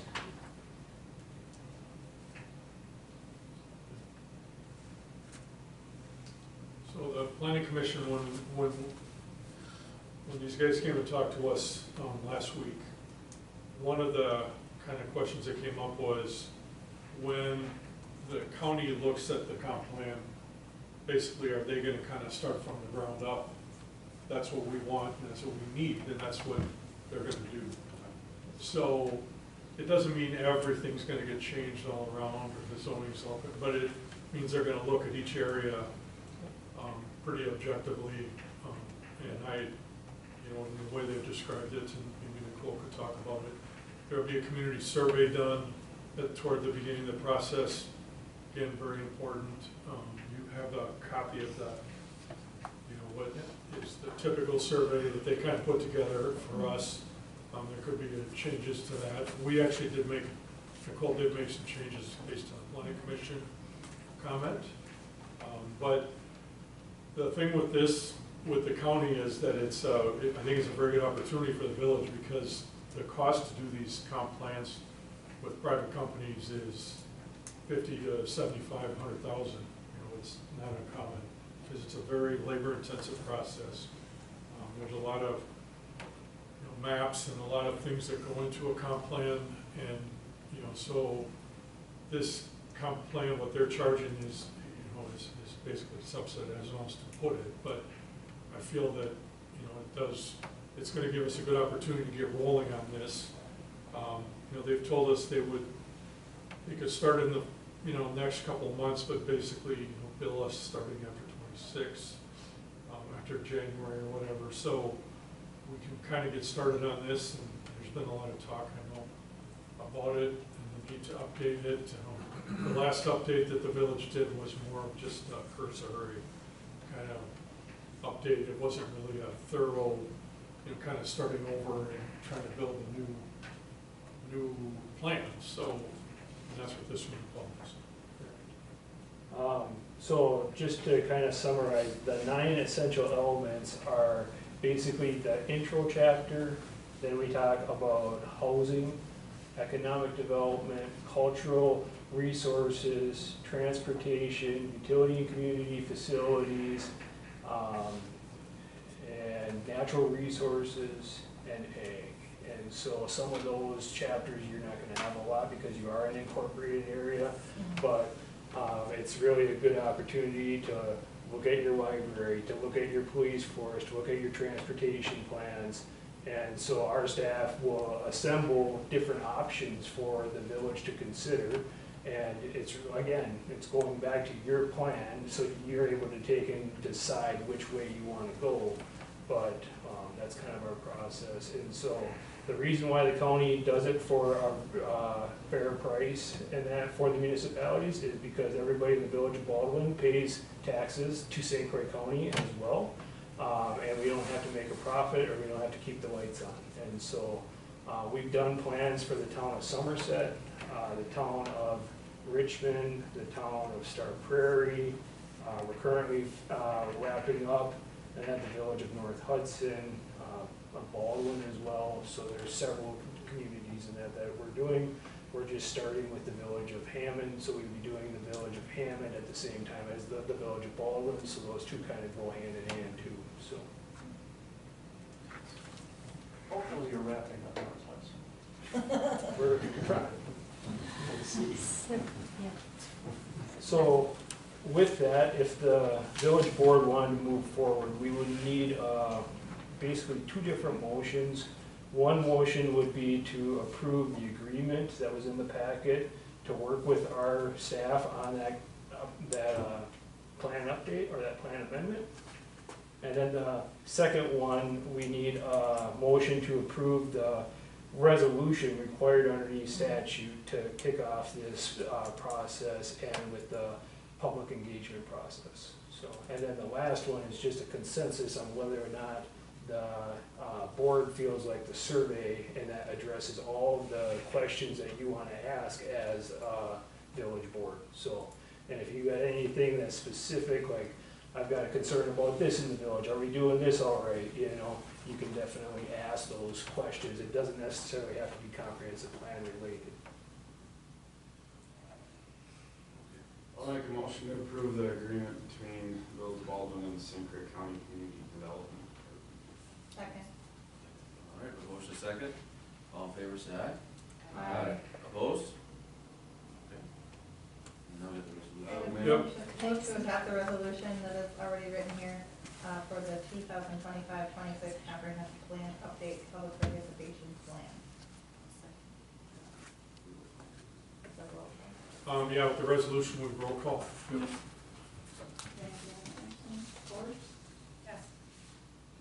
Yes. Yes. Yes. Yes. Yes. Now, as far as the questionnaire. Has everyone read through the survey, or do we need a little time with that? I'd like or- some time on that one. Is that okay, Jason? Nicole? Yep. As a board, do you want to relay comments back to Mark, and then he can let us know for the survey? So, I mean, there's been a lot of good topics here tonight, you know, about borrowing and bonding and staffing levels and that. So, I mean, really, the opportunity is yours to survey your residents, so.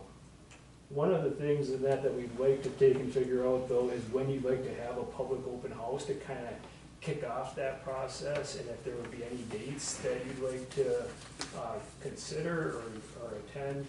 This open house format could be two different ways. A lot of times we can set up easels in here with different elements of the plan. We can have staff at each one to kind of talk and gather input from people. That can be a really effective way to do it because a lot of people don't want to communicate in a group at like a table setting, or they don't want to communicate in public and that in front of everybody. The other option in that would be to take and break into small groups and work as groups and that to gather input. But basically that is what that public open house vision session would be for the comprehensive plan. Just talk about possible dates. We did not. Not real specific. We do need to approve the survey, so is there a date, or our next meeting is okay to approve the survey, or that'd be September 10th? Yep, as far as the project schedule and that, it's really up to you, you know, and so whenever you adopt, we'll create the schedule for roughly 12 months, okay? And if things go really fast and you're saying, yeah, we want more content, we don't want to have it drag out that long, we can shorten it up. That's not usually what happens though, and that usually in that the process ends up adding a couple meetings and that, which is good because a lot of the process itself is we want to get a plan that everybody's familiar with and uses, but the most benefit sometimes is going through it and making sure that everybody knows kind of the direction of the village, and so it's a very much an educational process, and that's why we ask for the planning commission and village board members to both be engaged. It would be nice if we could get feedback to Mark in the next 2 weeks on the survey, so that gives him some time to put together a revised survey to vote on in the next meeting. Yes, September 10th. So what date would you want? I don't know. As far as getting the survey, September 3rd? Do you want all? Do you want Yeah, things by that's August fine. 30th? September 3rd. September 3rd? yeah, I can get that done to Nicole and she can, if there's changes to Nicole, be is a made. week enough for you to edit so that we have the final copy to approve, or? When is your board meeting in The September? 10th. September 10th, and we are thinking a vision session in the month of October. Yeah, that's what I was. Right. And saying. so that's plenty of time. I think that Okay. would I work would good. say we just definitely need to have it open and online by the time we're coming out here for the vision session. Okay. So that hopefully everyone will take it and, What and I'm of saying, course Kim, is the attend. comments to Mark for you to edit, we're recommending that we get them to him a week before our meeting where we'll approve it. I would say Oh, that for we sure. would Is need that like, enough time? yeah, a week's more than enough, 3 Okay. days would probably be sufficient, so. Oh, thank you, I'm sorry. No, it's okay. Then I wanted to deliver, this is 2 copies of the agreement that were Okay. signed by Jason, Yep. and if you wanted to sign, then we could take one and we could keep the other. Okay, And then I would just wonder if you wanted me to attend or us to attend your September meeting, if there's discussion around the It survey. might be good if there's a lot of Yeah. changes to the Okay. survey, so that you can adjust them, or we can, or, Okay. right? Yeah, I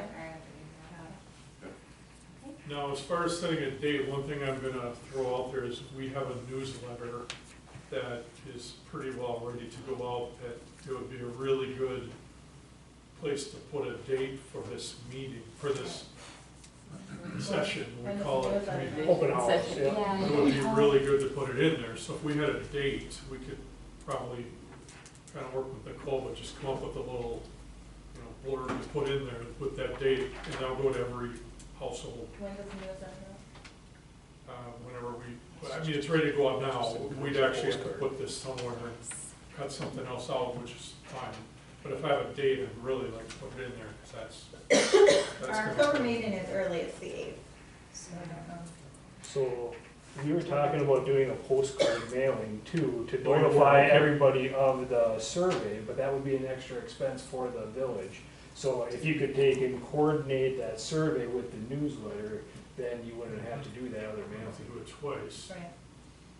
And when does the newsletter go out again? Well, it's kind of fluid. We'll figure we're doing 2 a year right now, so Okay.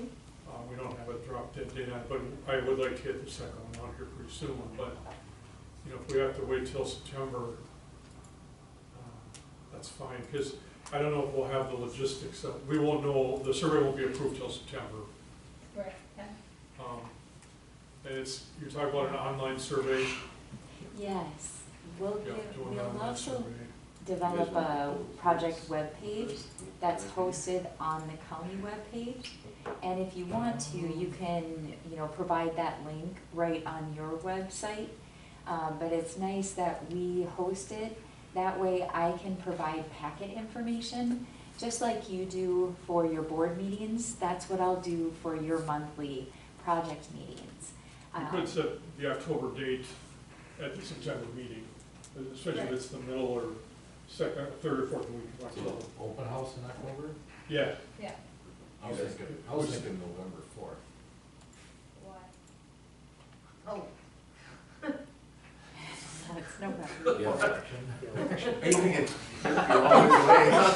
That's terrible. You can't hear me? I knew I should have said that out loud. Just gonna take that mug and throw it at Yeah, you. don't do that. I was just seeing if you knew what November 4th was. No, there's no election. There is no election? No. Not this year. Let's do it November 4th. So we could set the date in September, though, we still have time. It's election day, if there's no Bring election, some options in, like some. everybody knows. I don't Exactly. Huh? Yeah. So if it worked for the village and for you, Mark, and that it would be potentially possible that you could look at the survey on September 10th, you could set the date of the open house on the 10th. We could take and get the survey live on our end within a couple of days after that. And then you could take and put everything in the newsletter and send it all out to notify all your residents. Yep, So after September 10th. yep, so kill 2 birds with 1 stone, that'd be perfect. And as far as payment goes, we don't charge until the end of the project, so you won't see a bill from us until, you know, August, September, October next year, or something like that, so.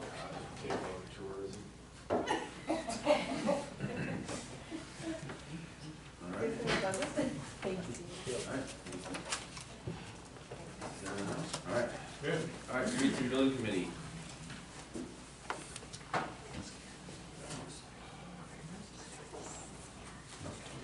right, So, streets and buildings, my laptop went dead, but so, we had a meeting last week. There we go. Yeah, I mean, we August 7th. so we covered, well, yeah, we kinda covered number 2. I don't know if you guys have any questions, I mean, right? I don't know if we've approved it. So, Mitch, Well, do we you have. think there should be another motion? No, if we wanted to start proceeding with that before it gets too late for survey and that, we would have to bring a contract to the next meeting. Maybe September meeting. And this is that whole phase 2 of what we talked about, you know, months ago.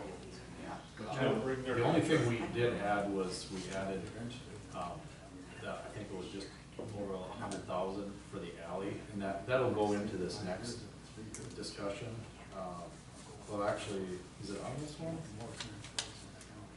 No. It was on the finance thing. No, so where did? So I just wanna bring to everybody's attention that when we were talking about, doing 2026 street projects, we also discussed, doing the alley here, so, you know, we talked about getting the improvements done in that alley. Everybody knows what I'm talking about, the alley on the north side of Main. So it's between, 8th and 9th, that alley that the village owns. apart with the next year's street projects, we'd like to get, we included lining of the sewer, getting that sewer updated or lined.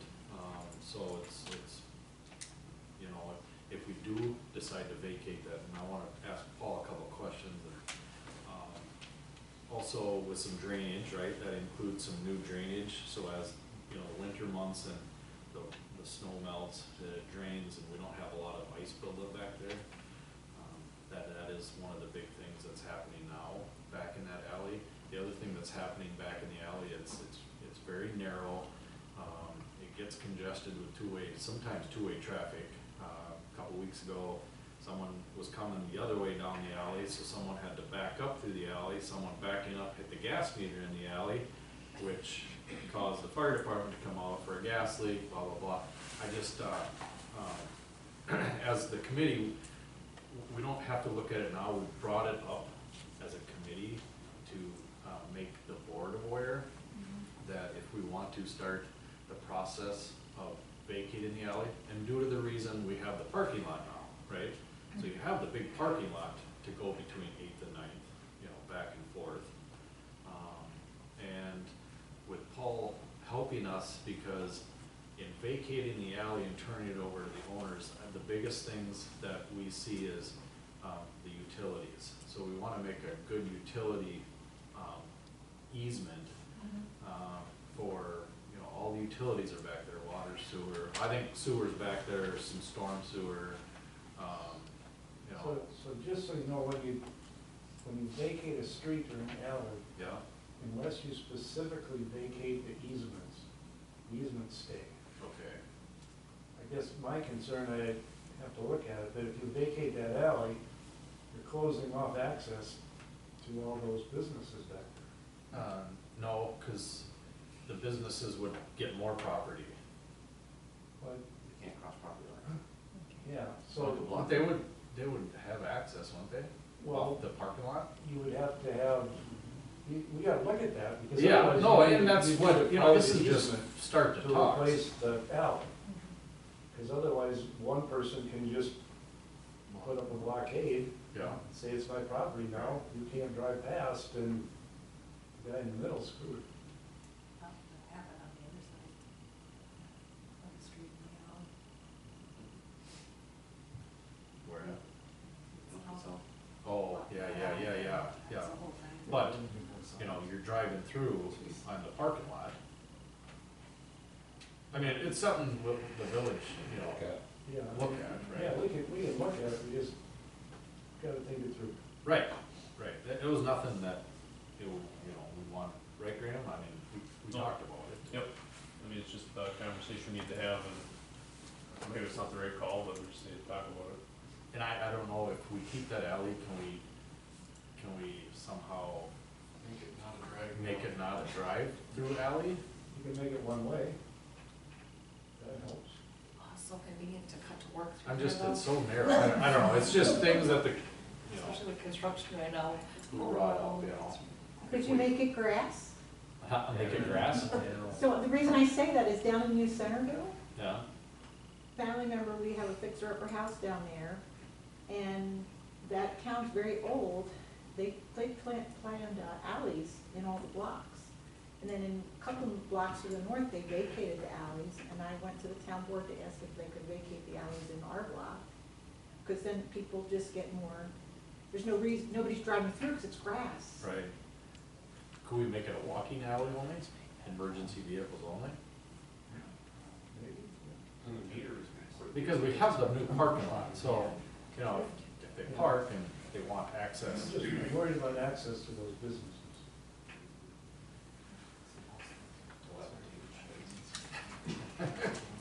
So just, That was more of that.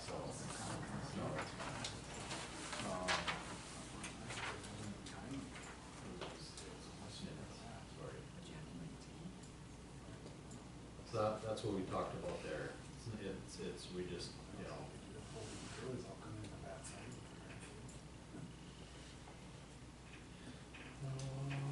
So that kind of takes care of what, 2, right? Yep. And then number 3, we've talked about this multiple times. There was a request, and I don't know if the individual is here or not. Oh, so the committee did talk about, and we, myself have brought this up multiple times. First of all, we're talking the crosswalk, adding a crosswalk from 63 over to Cedar, Cedar Street crossing 63. I'm all in favor. I know that because it's not technically it's not a village road, it's actually a state road. We have to work with the DOT, and the village, have looked at our road projects, and we believe that Cedar Street project will be a 2028 project. And the village had thought that the DOT was gonna do something sooner, but it sounds like they moved their project out. But if we do a Cedar Street project and do Cedar in front of Nielsen's, that we can add sidewalks and get a crosswalk in there. Cause there's certain stipulations that the village has to meet to have a DOT crosswalk put in. So so is Austin on the committee, and I think the board feels the same way, that I agree with you. We get people that walk across there, just as we get people that walk across the A&W from the hospital, and if you work at the hospital, they're going from the hospital to Quick Trip. And I'm all about public safety. I'm on the fire department, so is Austin. And that's another location I want a crosswalk. I know there's a sidewalk on the west side, so we're working through that. So bear with us, I guess. Is there any way to put like flags up or anything, just to? I don't think so. It's not an approved crosswalk. Right, like Matt was saying, there has to be certain improvements that the DOT will allow the village to put a crosswalk there. So since we don't have sidewalks on either side and ramps, like do in other areas, it won't be permitted. I think we're at a good spot. Unfortunately, it got pushed out, this DOT project, where they're gonna be looking at redoing that intersection some. And so it's good to be ahead of it, good to be ahead of the DOT project, but unfortunate that the DOT project has gotten pushed out. And I don't even know if they have a date anymore, if it's 29, or what it is, honestly. So that's the reconstruction from 12 all the way down to 55th, maybe. 94. Yeah, Yeah. It is. Do you know a date, Phil? Nope, last report I got was out. Yeah. They were not out. So I will work diligently with our engineers to see if we can get something sooner. But I've been pressing hard the last how many years, you guys. 6 years that I've been I hanging know. around. And, I totally get it. You got all those residents on that side. Yeah, and with the bank and the ambulance, it's even more busy. Yeah. I mean, I just feel like we shouldn't have to wait till someone gets hurt I to know. do something. Agreed. I feel the same way about my Jana. Jay. Come to cross by the greenhouse. Working with the state is so much fun. How long did it take to do the Yeah. last crosswalk? 4 years. And I know, and unfortunately, it doesn't happen until somebody gets hurt, right? Yeah. I mean, that's the kicker on, even why they're making the turn lane to Dollar General now is because there's been so many rear accidents, right?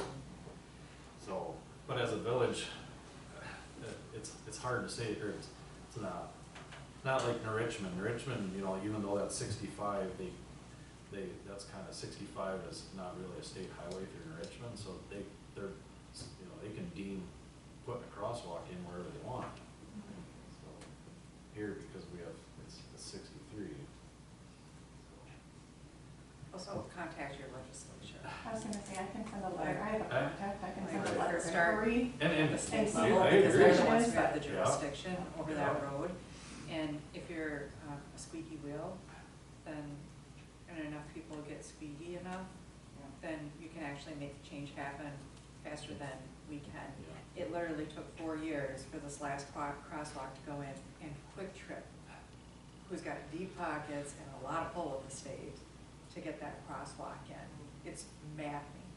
It's awful. So we have this, you know, we're a commuter town, so there's a lot of traffic going out of Baldwin, and then we have a whole group of folks that are heading up north through our town. But we also have houses and kids and businesses that are right up on top of this main drag. It's really dangerous. So we all share your passion.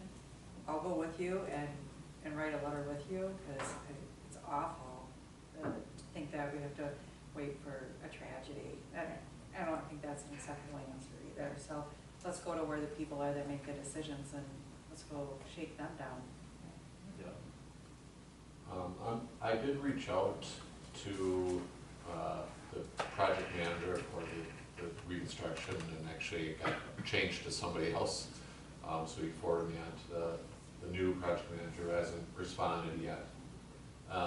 But can talk to him about maybe not speeding up the entire project, but is there an opportunity to speed up the crosswalk opportunity? And I can't picture exactly what those medians look like that are there. Like if there's opportunity to just make some updates or something to what's there now, rather than a full reconstruct of it. But I can ask a question.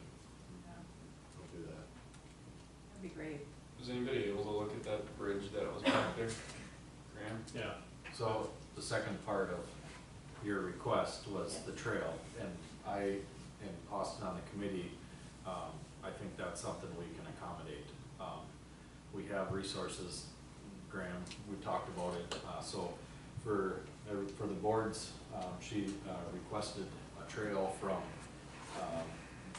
be like the dead end of where the new ambulance road is. That's village road right away. From there through kind of the weeds now, through the field, over the creek, or a drain dry run. Yeah. There is a bridge there right now that was put there by unknown person. It has some work to be done, but I think our public works could spend some money, get that bridge done. We have access to our great public works department with equipment and recycled concrete. We don't have to pave it right now, but I think between, I don't think we need a motion. We just told Graham to get his guys out there, make a bucket width with a skid steer, and we'll put a path in, which will take adults and kids on a walking path from that end of that road, which is technically, what is it, 11? No, 12. So 12th, all the way to be a walking path. Hopefully no one decides to drive over that bridge like at Windmill. But anyways, it'll be a walking path over the bridge, and then to the other bridge, on the other 12th, right? Because there's another 12th that's paved, and then over the walking bridge to the school. Okay. So the kids that do live there. So we looked at that bridge that's out there. I have no idea what it's from or whatever. It's been there for a long time. So we need the structure of it's sound. It needs wood plankings put down to create a bridge. Right now it's just the structure of it. That's it. There's no planking. So it takes some treated wood to make that happen. And actually the path part of it, we have an easement right now. We have a sewer line that runs through there. So there's manholes. We mow it out there so we can find them when we have issues, which we usually don't have issues there, but we did when they paved the parking lot at the EMS. They put a whole bunch of blacktop down there, and then we had big issues. But anyway, one of the manholes is right up close to that creek, and we had to drive our Vector truck up there. So if we did have a gravel path, it actually would help with our maintenance of our sewer as well on our end, public works end. So it's something we could use for maintaining the manholes, sewer line through there. So it's kind of a dual purpose, I guess, a little bit. Yeah. Good idea. Concrete's not even, that'd be great, but yeah, just a path. Yeah. So I believe we can accommodate that. I don't think we need a motion or anything. We just get our public works over there to do that. And I know maybe that's the first step in some of our trails in town. There you go. We can let the school know that too, so that we communicate that that would be an option for kids to use.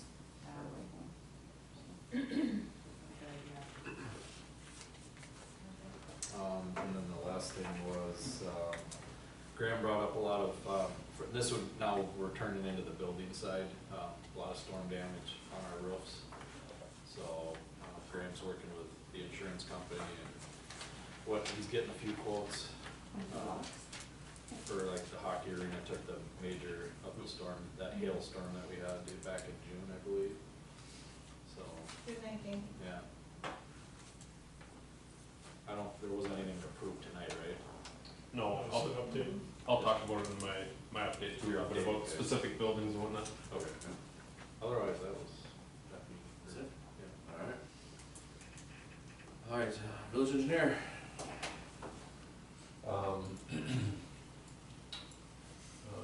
Worked with Johnson Tractor and Graham and, working on that reduction letter credit, that piece of it already. We're also trying to work with the area by Scooters, 11th Avenue, to try to get that wrapped up. We haven't gotten a lot of movement. We've got punch list items. That one was set up a little bit differently with financial security. You remember that? It was actually like a dual bank account. And so it was, maybe there's less incentive for them to move on it, I'm not really sure. But the road's in, obviously being used, and we've got some punch list items and stuff before we would recommend approval, but that would follow the same kind of process that we did. So if we don't approve that, we don't plow the snow then? I don't know.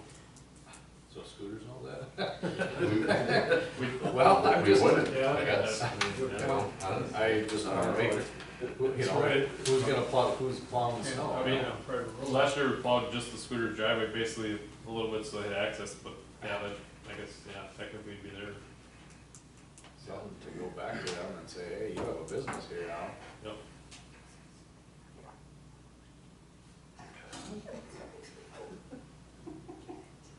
Oh, I see it. Spider patrol. You're safe. Alright.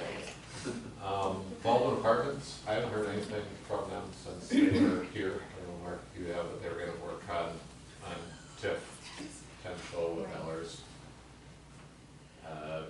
Infrastructure improvement plan, we did get through estimates and have some maps and stuff. I still have some work to do on it, and we've talked at the building and road committee that next month should have a meeting up with that committee and go over it. It's to help inform and be a piece of capital improvement, really lay out projects. We had 13 of them on there, so help with the planning process, really. Graham, are you talking about thickener at all?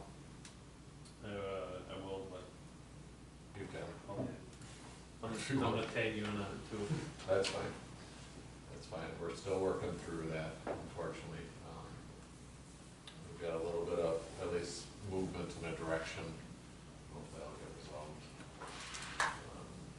DOT bridge, we got those in. Graham will talk about that too. Did some reviews. All that. All right, department head, public works. All right. So first on my list is the 9th Avenue Street project. As you saw, if you drove by today, they got this upgrade in on Maple Street there to 9th Avenue, so that's coming along pretty good. The intersection of 9th Avenue Maple is a pretty big intersection because of Baldwin Light Stream's ductwork and all that through there. So they got that accomplished. I feel like it went pretty well, better than probably expected, or it went well. I don't know if everybody knows this, it's been a little while now. On Maple Street by Baldwin Light Stream, closest to 63, we had to put a new gate valve, water gate valve in, take off from there with the new water main. So when we did that on a Thursday and turned it back on maybe an hour later, it caused a leak in Highway 63 there. Luckily, Albrightson's crew was still right there, 50 feet away, watching it leak, so we contacted all the right people. We actually ended up rerouting 63 traffic, and between our staff and Albrightson, we were there from 8 p.m. till 2 a.m. fixing the old 4-inch cast that's unfortunately 2 blocks worth under 63, so that'll be a future discussion on when that needs to get replaced. But anyway, we took care of it, got her done, got it fixed. I'll give a shout out to Albrightson on that, because they came through for us. They're right there. Those guys were tired. They stayed here the whole time, so definitely helped us out on that. Like I said, on Maple Street there, August 22nd is when we have the deadline to be back open for business, blacktop. I think they should be able to hit that pretty good with what they got cooking. We got the Moonwell Park bathroom back open. We had to shut it down while they reconnected the water main through there, so that's all connected. We're working on the water main, sewer main services. Overall, I'd say it's going pretty well. Parks Department, working on staining, seal coating buildings, some steps at the ballpark, doing their normal weed whipping, spraying. Seems like we're continuously trimming trees, and then just the general maintenance of the parks. The hailstorm caused damage to the hockey building was the big one. That's because it has a spray foam roof with sealer coat on it, like a plastic coat basically on it kinda, and polyurethane, I think they call it. Anyway, the hail created some havoc with that, so we've been working with, insurance finally got over here last week or the week before to look at it. The Newton Street well house had hail damage, and with that wind, the siding got ripped off of it. The food pantry building, roof damage and hail damage to the siding, and that gazebo at Bailey Park had some hail damage. So we're getting quotes on all of them to get fixed. The windstorm caused damage to trees, that Newton Street well siding, and the tennis court fence, which I just had a guy out today looking at that. Gonna give some options on fixing it. The wind, between the trees weren't terrible throughout town. We came in that night too, and you couldn't see anything. It was pitch black, there's no power. We went through all the streets to make sure there was no big branches on the roads cars would hit, stuff like that. That being said, the power outage on that day caused some issues with our SCADA, so that's our communication between the sewer plant, towers, lift stations, the wells. And Jeremy, I think he's here, he was gonna come. He was up all night trying to get everything to communicate again, and worked that night because he didn't know how much water we had in our tower. So all that, the towers and the wells all go off that SCADA as far as when to turn on, when to shut off, your levels, all that stuff. So he was kind of running blind for a little bit until they got someone communicating again. And unfortunately, since then we've had some issues previous to that, but that really kind of sent it into a tizzy. And after discussing some different things, we're gonna have to discuss updating some of our SCADA equipment at the lift stations, towers, wells. Basically our stuff is outdated, is really outdated. Some of the original stuff, obviously the newer plant has newer stuff, so the communication between the two is kind of a bugger. So they're trying to make it work for now, but unfortunately I think we're gonna have to be looking at upgrading that. It sounds like a couple years ago when we did the sewer plant, initially they had kind of talked about it. A different company ended up doing our SCADA than what we'd previously used, so it never kind of got brought up. And we should have done it, could have done it at the same time, but we didn't. So that's something we're gonna have to discuss. I'm not sure on prices and all that. Jeremy and I met with SEH, and we're requesting bids for installation of the new sludge thickener. And that comes after getting a second price from another company just to see what the original contractor was trying to charge us. We felt that it was, I don't know, excessive is the right word, but I would say it was $100,000 more than what another company said they could do it for. Between that and I guess the general feelings of the contractor towards us or SEH or whatever, we're gonna seek another company to install that, go out for bids and whatnot, is what we've discussed. The electric part of it, B&B Electric kind of has to do it because they did the rest of it. We'd like to use them again, and the programming, I guess you call it, Energenics, they do all the stuff with the sewer plant. So it'd be just the company that actually installs the new thickener. One of the things I will say about the thickener we're currently using, which is what we're gonna replace, we're getting the same thickener we have right now, the temporary one, we're getting the same brand. And it's performing extremely well. Our original goal is 3% solids. We're hitting 4.5% solids, so we're shipping more solids down to Ellsworth, so it's less truckloads, all that. And over time, obviously, that's gonna help save us money, but our original thickener couldn't even hit 3%, it was like 2.5. We're hitting 4.5, we went from being one of the lowest out of the average that sends it down to being the highest for average percent solids. I mean, it's consistent, it's been working really well, so we're pretty confident that it's the same thickener we're getting, so we're pretty excited about the performance it's had so far. We're still working on getting safe samples on our boring on the 63 water main. We just sampled yesterday and today, we haven't had the results, but hopefully we'll have that back in line, back in service. Zach and Trevor have been working on concrete removal and replacement for curb, gutter, catch basin, and some sidewalk. We're actually pouring that tomorrow. Been keeping Rich busy, sweeping streets between the construction, the leaves, the trees, the storms, everything else. Trevor and Rich have been mowing ditches with the ditches in other areas with the tractor mower we have and the brush hog skid steer mower. And we discussed the 2026 street project with Mitch and went through the sewer stuff in the back alley and whatnot, and kind of updated that a little bit once we knew that we were going to proceed with that. So we decided what we're going to do with that, what should be included with that project. That's what I got. Any questions? Can we schedule, Mark, old Lance is busy, might have to be a late meeting, I don't know, water sewer meeting? Yeah, Can we do that? we can, yep. Can you ask Lance his times or availabilities? Yes, no, that is his time of year, but. And then you and Jeremy maybe get some quotes on the SCADA stuff?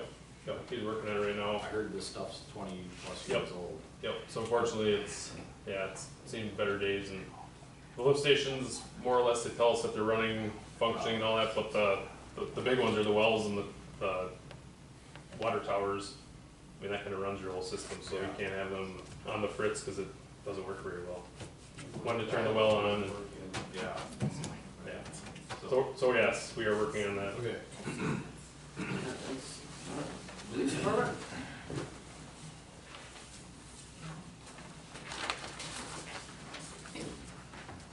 All right, so the top, basically a report on our cases, calls for service and traffic stops is pretty standard, in line, I'd say. I put on there, just for informational purposes to make you aware of costs associated with the flock camera system. Also provided you just kind of with some research that I've done and material or the service agreement provided by flock safety cameras. Any questions on that to this point or anything? No. Okay. So just inform you on alcohol and tobacco compliance checks. We're still performing those. The goal of this operation obviously is to network with our local businesses and just create an understanding. If there's nothing, obviously if there's enforcement action that's needed, it'll only occur after like a documented history of violations or if there's a criminal matter. The main purpose of it is to educate the businesses so they're operating within state statutes and ordinances. So it's kind of an information campaign that we're trying to address. We're receiving just all around the area a high number of just different scams and frauds. Just bombarded with them lately. There's a lot of people that have been victimized by these, and they're somewhat sophisticated in nature. And ultimately too, it targets vulnerable population, elderly individuals, and you've seen some people pull out from their pension and give through Bitcoin. Actually, a lot of them just give them cash sometimes. So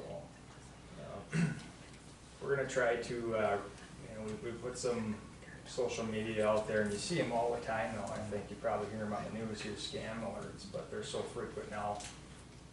We might get brushed on the rug, so we're gonna try some different approaches, maybe talking with businesses, banks, other places, and just communicating with them, trying to create that level of awareness, will be suspicious or not.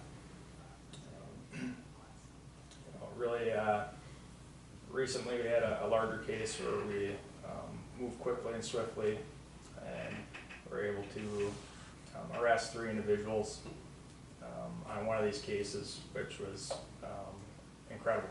So, and besides that effort, I think hopefully it's effective, right? That's our goal, is to prevent everything, educate people, make sure that they're aware and can identify it before it happens. Next note is National Night Out. I thought that was a huge success. It's hard to say how many people were there, but we got rid of all the hamburgers and hot dogs. We figured we had about 700 of them. I ate 1 or 2 of them. So, I put 600 people there. I don't know what it was at. It's really a good. It's a good community event. I know we kind of take the drive on National Night Out, but Public Works, just the local businesses in the chamber, EMS, the library. There's so many contributors, like I can't recognize them all, but it's a community event. It was good. I had a lot of fun.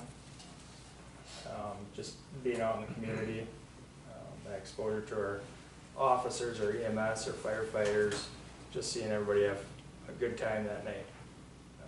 We did a taser demonstration, which I thought was good to just kind of show transparency and educate our community on some of the tools that we use when we encounter certain situations. Beyond that, that's my report for this month. Matt said he wants on your list for next year. Beanbag.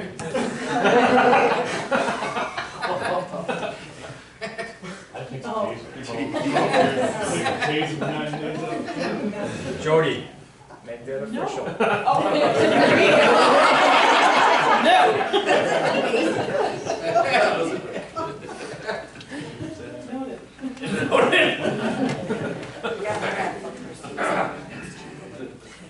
Thanks. EMS.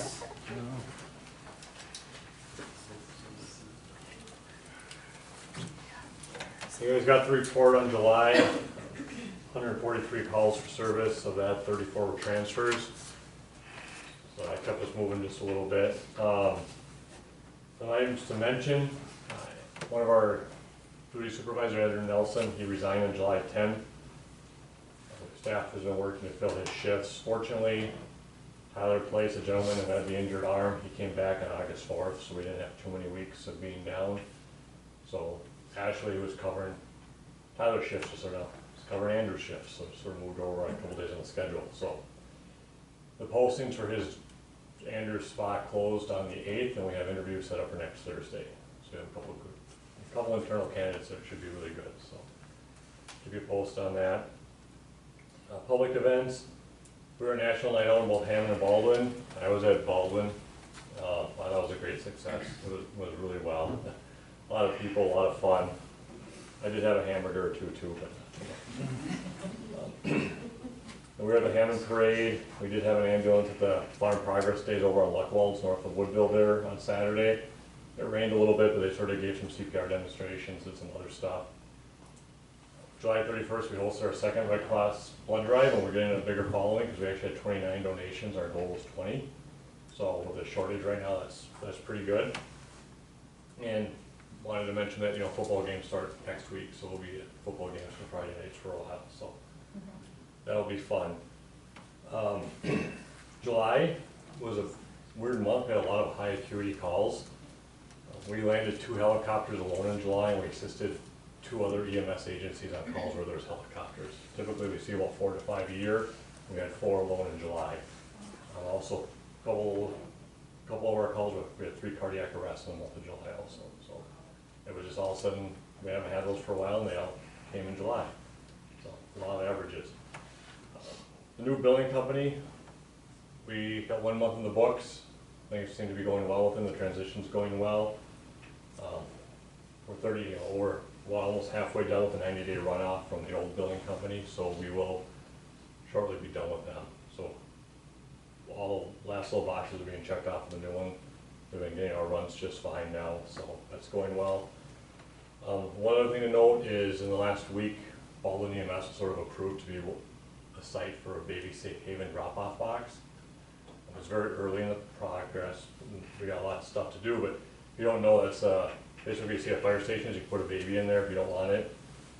The alarm goes off, people come and pick up the baby. So there's actually none on this side of Wisconsin. Everything else is down by the Mass and Milwaukee area, and there's none in Minnesota.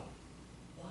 So we'll be one of the most northwestern in our area. So you'll see some more information coming out on that, but there's a lot of stuff we still have to do, but it'll be sort of interesting to have that. With the freeway here in WWH, it's probably a pretty good fit. So. Can you put a 13-year-old in them? You probably could, but I think you have 1 month technically. It is heated, so if you want to put your DoorDash in there when you're busy too, you know, water in the bath, so. Thank you. Sometimes I am. Library. Just for the record, the 13-year-old, I've already come up with her new spot, Amy, just so you know. Oh, good. Okay. We've been at the farmer's market. We try to go once a month. We're supposed to have the kids' artist there on Saturday. However, I looked at the weather today and there's 90% chance of rain with thunderstorms. So we gave those 7 kids the option of if they still want to come, we would support them. If they don't want to, they can bow out. We don't want to make their experience miserable. We had 3D printing. We finally got rid of the rest of those. The rest of those were picked up today. That was a huge success, so hoping to partner when the new youth agent comes in and we can get some more of those 3D printing and maybe a longer session since those were so popular. We conducted a poll at National Night Out. The library is looking at getting a new resource. When we gave the kids the topic, they had dinosaurs, sharks, or pirates. I think I made some of you vote. Dinosaurs won. Yes. Believe it or not. It was 263 people voted in that poll. So it was like 182 and 77 or something like that. So, I mean, it was a landslide for those dinosaurs. We were also at Farm City Days. My approximate was we had about 350 people. So that's a, not as many as they've had in the past, but still good turnout for what the weather was like. We are working on fall programming. The family fall programming went out on the Facebook page today. We're still working on some of that teen programming that's still being developed. We are working on a spring event. We're bringing in a Star Lab in the end of September. We're partnering with 4 libraries to offer 3 sessions for a Star Lab. We're increasing our library of things. So recently we added a Yoto player. This is a really cool box. It's you charge it and then the kids can actually put cards in it. And the cards we bought were Paw Patrol themed. So it works for all genders.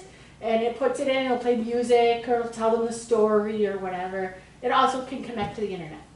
And you can get things off of websites and things. So it's kind of a cool thing.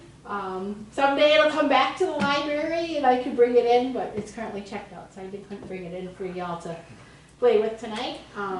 We're working on some beginning crochet kits, and we're gonna start cataloging all of our yard games. We only use them in the library once or twice a year.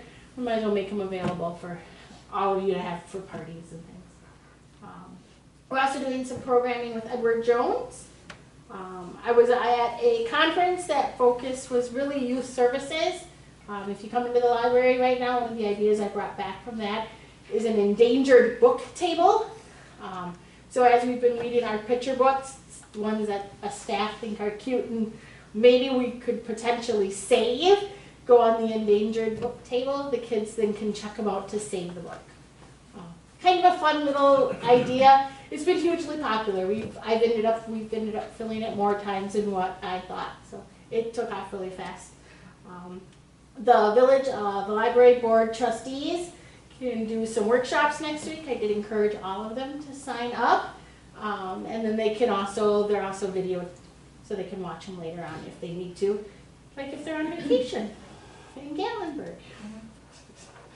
And then I threw in some second quarter numbers because they're just kind of fun to see. We had a little over 8,000 checkouts, 55 new patrons. We added 520 items to the library.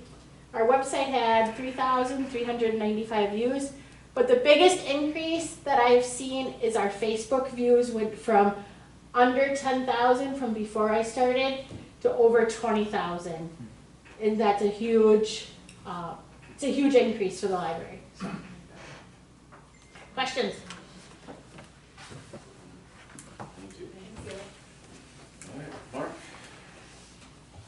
So following up to Tom, there will be an update on this baby box program at the September meeting. Parent Julie's going to come and bring a kind of roadshow and kind of go through her PowerPoint on it. It's very good.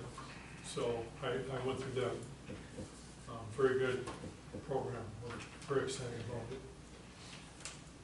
it. We're still working on wrapping up the design for the downtown wayfinding signs, something that's going to incorporate the village logo. Let's see, the grant from WEDC, Wisconsin Economic Development, for the former Masonic Lodge building for $105,000 was, has basically been approved. I don't have the approval letter yet, but we submitted the final stuff to them in the last few days. As far as CAMI goes, I do have a development agreement letter that I'm waiting for Lance to sign that is like a reimbursement agreement. Once we get that, then that's going to start rolling ahead. It's going to be extremely tight though as far as TIF, because I think there's some kind of deadline at the end of September, so I don't know if that's going to be doable or not, but we'll try to do our best with that. And then the only other thing I was going to mention, there is going to be a presentation on the St. Croix County Housing Study at 6 p.m. at WWH on August 25th.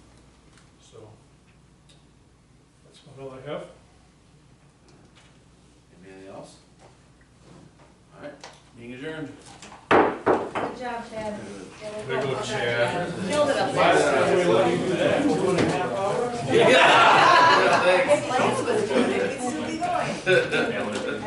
That's what they're about.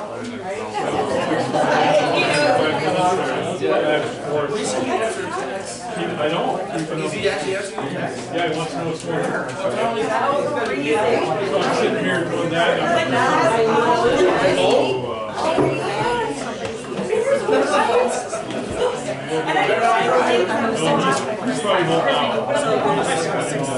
There you are.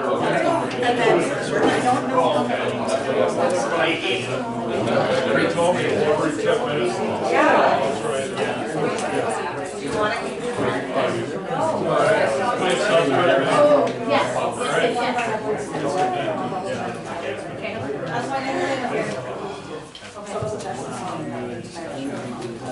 One question.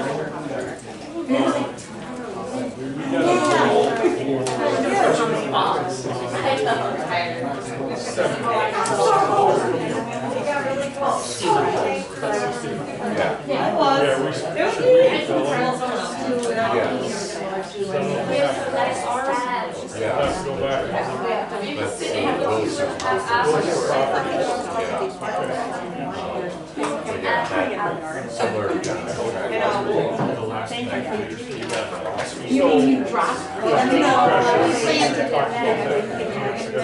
Yeah.